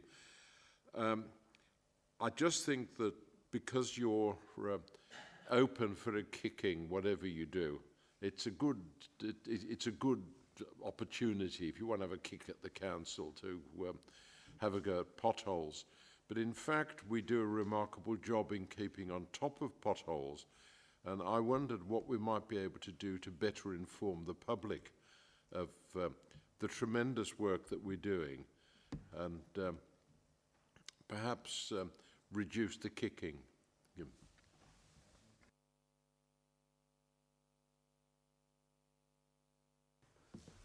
I'll come in on that one. Thanks for that feedback. I think there's, I'll go in reverse order perhaps. I think there's as part of the transformation programme, and the other elements that David's not particularly covered today, there is an enhanced communication strategy and communications activity that's going on. We do have a new highways bulletin that's got now 10,000 registered recipients of, so we are sort of increasing that messaging quite significantly. The social media activity has increased as well, and I think on elements of programme activity, whether it's the extra investment, whether it's the members' pothole programme, etc., there's a lot more social media coverage as well to try to sort of raise that profile and help make people more aware of the activity and a lot of the positive activity that is going on the network. And we have seen quite a shift, actually. We've seen, saying this number off the top of my head, I think of 13% more positive media coverage over the last 4 months with this work going on. So quite a good shift in that respect.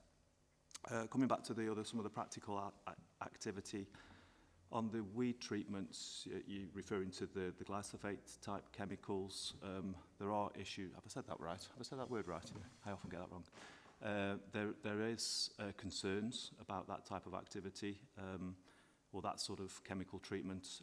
There's quite a lot of research going on about alternative different treatments, using steam or rippers and that type of activity. Also, I think working with the district councils around increased street sweeping activity, which is quite a useful element to try and prevent that activity. But for this year anyway, we are still maintaining 3 chemical treatments whilst we're looking for those longer term, more sustainable chemical-free solutions. Tree management is the same sort of activity. We do have planned inspections. If there's a particular tree that's a problem, then we do need to know about it, and we can arrange for the arboricultural surveys and any tree management works to go on with that. Have I covered everything? I can't remember if there's anything else. Just, and obviously, you're quite right, you get a kick in no matter what you do. So you get a kick in when you don't repair it, and when you do close the road to repair it, you get another kick in. So it is one of those ones, unfortunately, that you have to get quite a tough skin and that you have to take on the chin. But I think what we're trying to achieve is a better communication to make residents aware that when they report an issue or they've got an issue, they're told when it's going to be repaired, why certain things take time.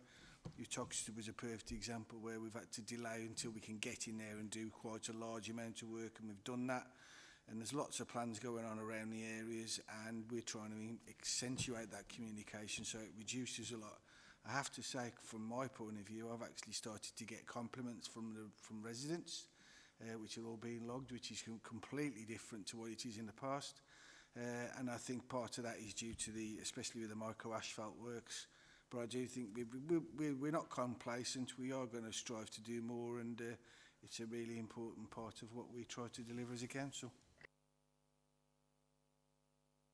Okay, Sam. Thank you. Firstly, I'd like to say thank you for all the extra monies, because we have done an awful lot. Well, you have done an awful lot of work in the area that I'm in. So I do appreciate that. I do have one little moan, I suppose. I had a street which was full of potholes, the potholes were done that were in the system. However, they didn't do the potholes that weren't in the system. So the backlash I got was, why didn't they just do the whole street? And it's hard to put every single pothole in a system when it's not there one day and then it's there the next day, sort of thing. So it's just that, is it possible that if they see a street that needs all the potholes being doing, can they do all of them rather than just think, we'll just do these, this is what we've been told to do, we're not doing any more than that? Because I've had a lot of backlash from this one street. Completely understand, and obviously get the same thing for myself. So I'm currently trialling that with one of our officers, that maybe they can video the street and then they can identify all of the defects rather than having to report them all. It's a trial that's taking place now to see how we do that. Obviously that would mean it would be very difficult for us to say how many have been reported and how many have been repaired in the same times, but it's something that we're looking into to see if we can improve that. It is something I'm quite aware of. Charlotte? Yeah, just a couple of questions. First of all, when you're doing repairs to a road near or accessing a school area, do you automatically try and do those during the school holidays? I know that I've responded to an application suggesting some road work should be done in an area where there are 3 schools. And I don't know whether, I mean, it will cause chaos, whether you automatically identify schools and then try and work around it to do it in the school holidays. So that's the first question. And the second question, and I'm not quite sure whether it's the County Council or Amy does this, but it's about road diversions when work is being done. And I'll give you the example because it'll help you. Some work was being done on Compton, which is just outside the centre of Leek. And the road signs diverting traffic, started way back at Sellerhead.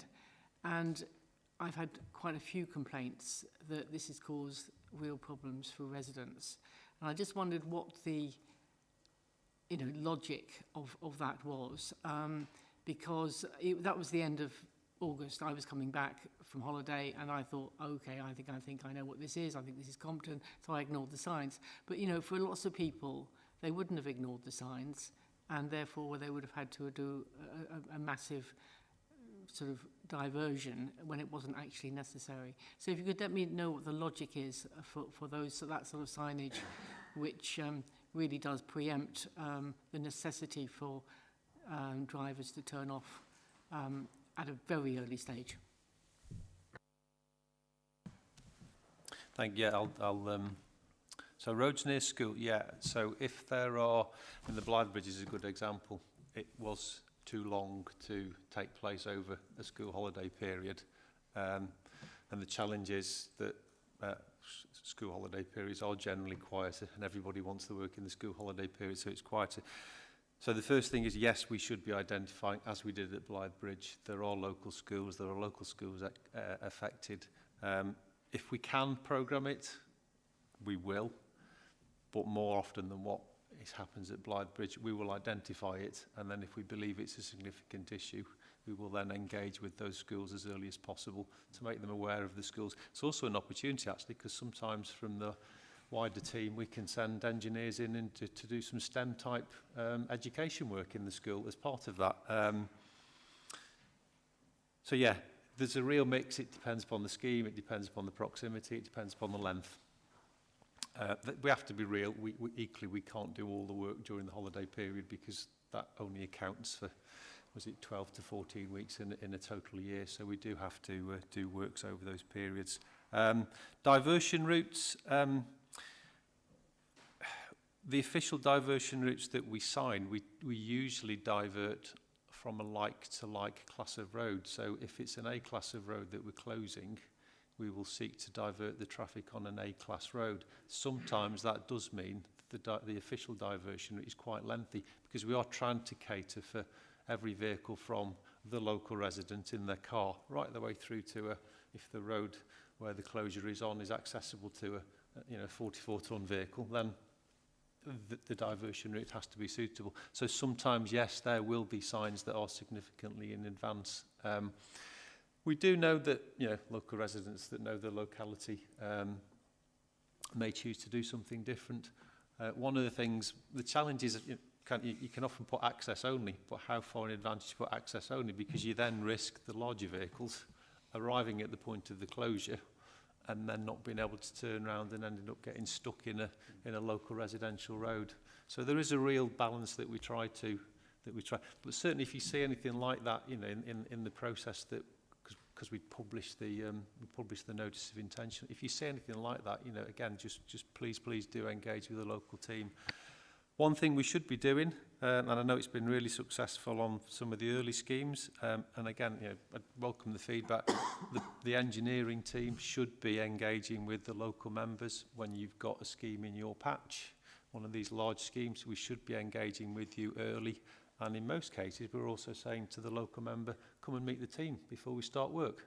So that if there is an issue, you can talk straight to the team that are delivering the site on the ground. That's worked really, really well. We've had some really good feedback on that. But if it's not working consistently, again, just give me a shout and we can give the teams a nudge.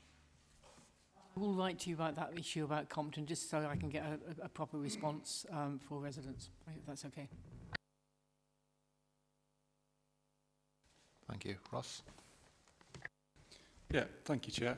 Yeah, it is refreshing to be getting so many complaints about road closures and activities on the highways rather than inactivity, so I certainly welcome that. Just a couple of points really and observations. We've touched on a couple of times the situation in Blythe Bridge, which was, again, very welcome, the work needed done, and it's great quality of work. But it was a 5-month closure, and as David is probably aware, as many other members, is that there was a significant impact on local businesses, 4 of which went out of business as a result of this. And we offered them no support financially, despite the fact that there was multiple representations that this was an issue, particularly coming out the back of COVID. And they were issues. They were businesses that relied on local traffic, food outlets mainly, but not specifically. And I just wonder, I really feel that we ought to review how we support local businesses, and it's not enough to put a sign saying we're still open. If the diversion is substantial and you're looking for some fish and chips, you're not going to make that diversion, you'll go elsewhere, and that's exactly what happened in one case. Again, the 5-month diversion meant that a lot of the traffic was pushed into, there's a lot of rural roads close by, so there was quite a detrimental impact on those roads. And I just wonder if you look at the impact of a diversion afterwards to carry out remedial works on the roads that have been impacted as a result of that. And finally, there's currently some works being undertaken on, I hate to be specific to my ward, but on Ashbank, which is great, again, the work needs doing, but 3 businesses have immediately approached me and said, we received no upfront communication to let us know this was happening, so there could be no provision for it, and make, even in terms of having less staff working at lunchtime. I know these are difficult issues to deal with, but there's 3 businesses that are really struggling. They were unaware of it, despite the fact there were signs up, I get that. I'm just interested to know, have we got a communications project plan, and if so, what went wrong there? And it was particularly exacerbated by the fact that the road was closed for 2 days, but as I understand it, there was an issue with the machine, so no work was carried out, but the road was still closed. So when you're a business sitting there, a pub in particular, sitting with an empty pub with all the staff there, unaware it was happening, to see no work being undertaken under a road closure, you can understand where people's frustrations are. But it is great to see the work being undertaken. As you say, you're damned if you do, you're damned if you don't.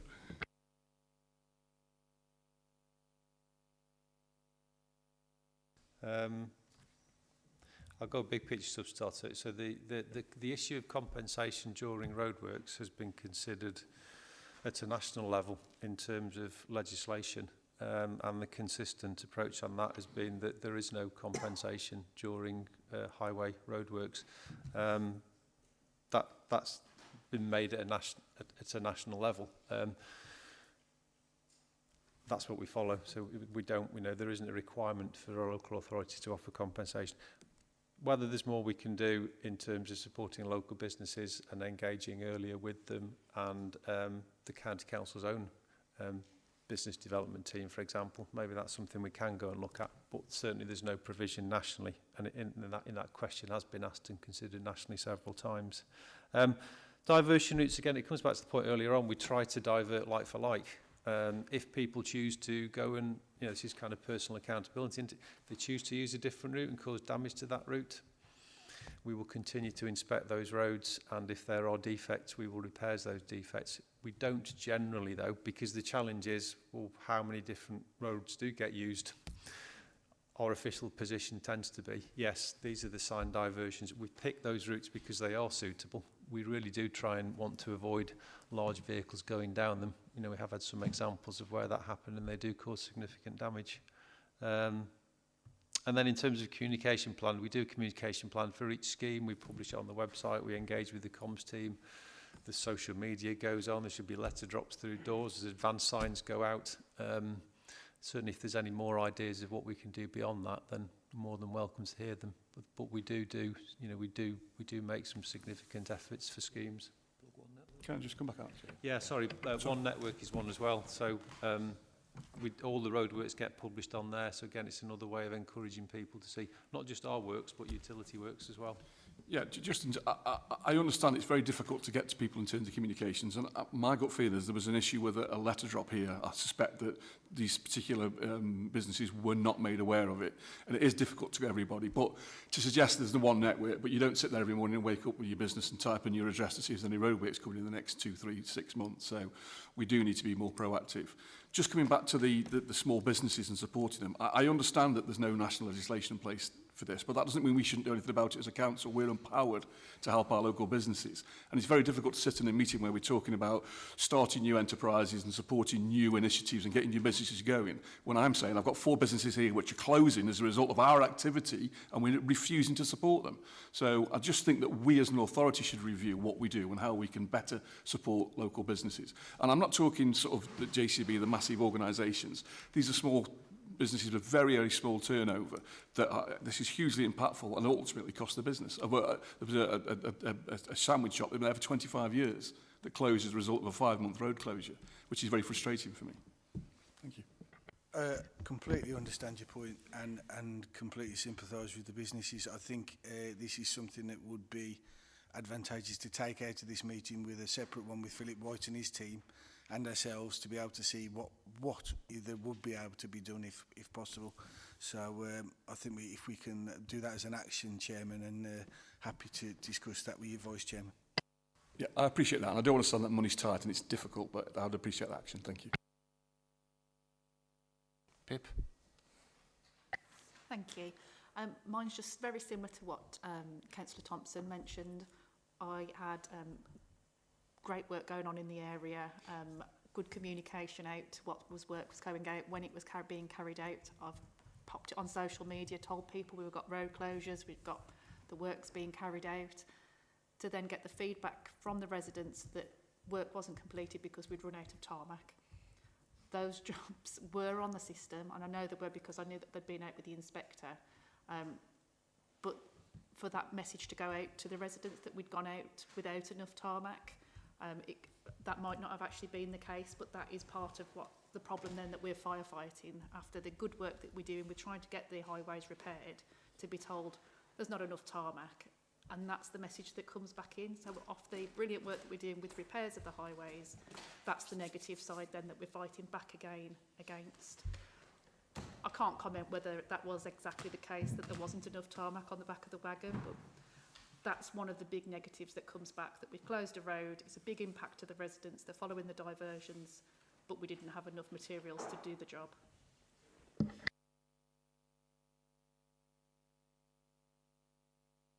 If you let me know which one that is, we can get a report to you about that.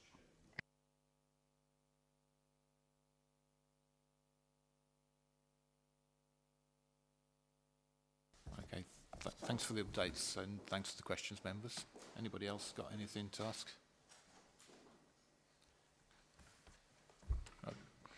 Philip? Yeah, I'm really positive about what's happened today, and you've mentioned you talked to Dave, and it was like waiting for a number 9 bus. Nothing was happening for years, and then the next minute everything's getting done, and it was great. I purposely don't give dates out because there is the odd occasion when something cracks off that it doesn't get done. So I've learned that you don't give dates out, particularly to your parish council, because otherwise they're demanding to know when and where, and you can't do that. But it's very good.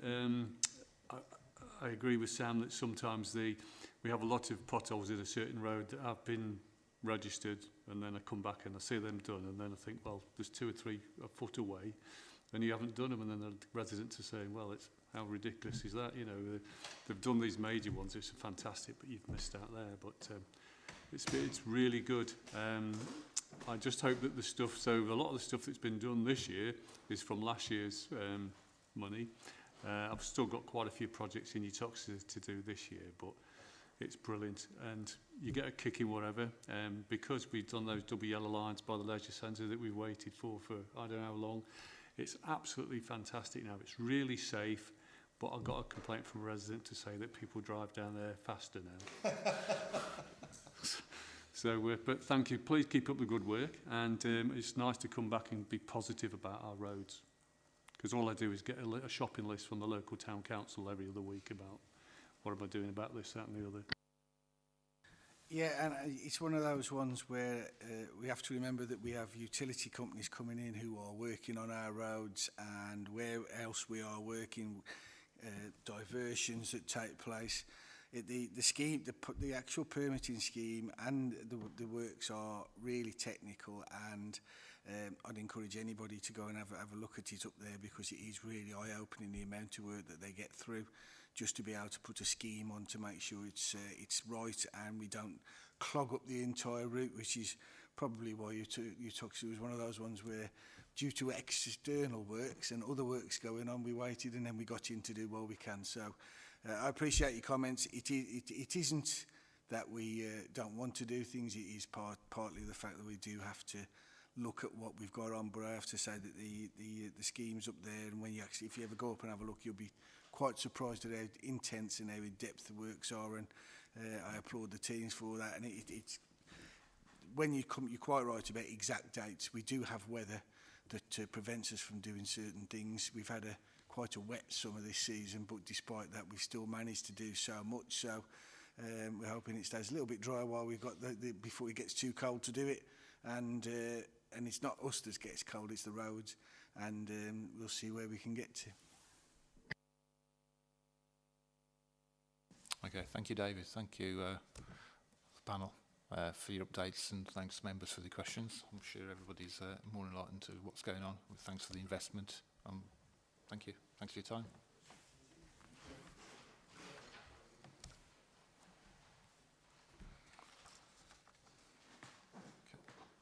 Okay. Right, moving on, next item is the work programme. So over to you, Jonathan. Thanks, Chairman. Just a few changes to the work programme that I've highlighted in green that need your approval. So, sorry, Chairman. It's just a few changes in the work programme that I've highlighted in green that need the committee's approval.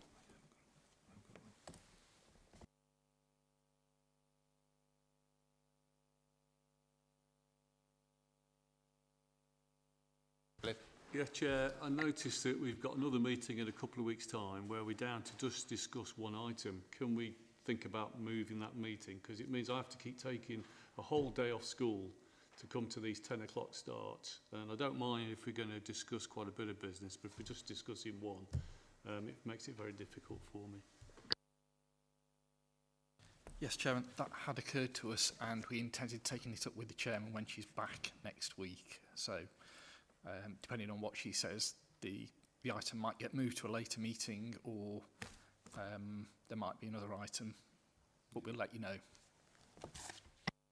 Yeah, we have got an online meeting on Monday. Sorry, Tuesday, isn't it, Jonathan? Monday.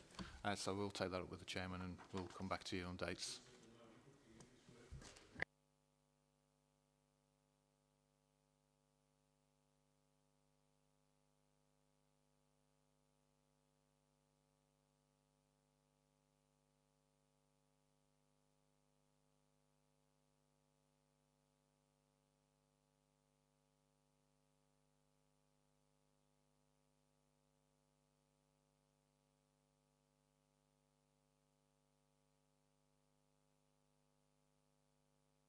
Having spoken to the Cabinet member, we'll be moving one of the items off the October meeting until the new year.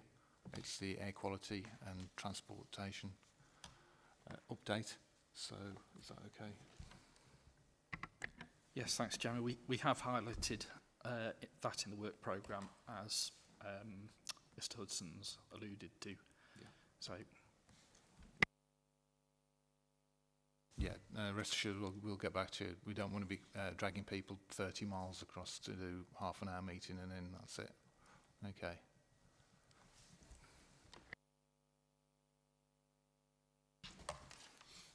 Right, the next meeting scheduled for the 17th of October, but that may change depending on the outcome of the meeting with the Chair. Okay. That's it. Okay. Thank you, Chairman. Thank you. I think that's the end of the meeting. Thank you for your time. Thank you.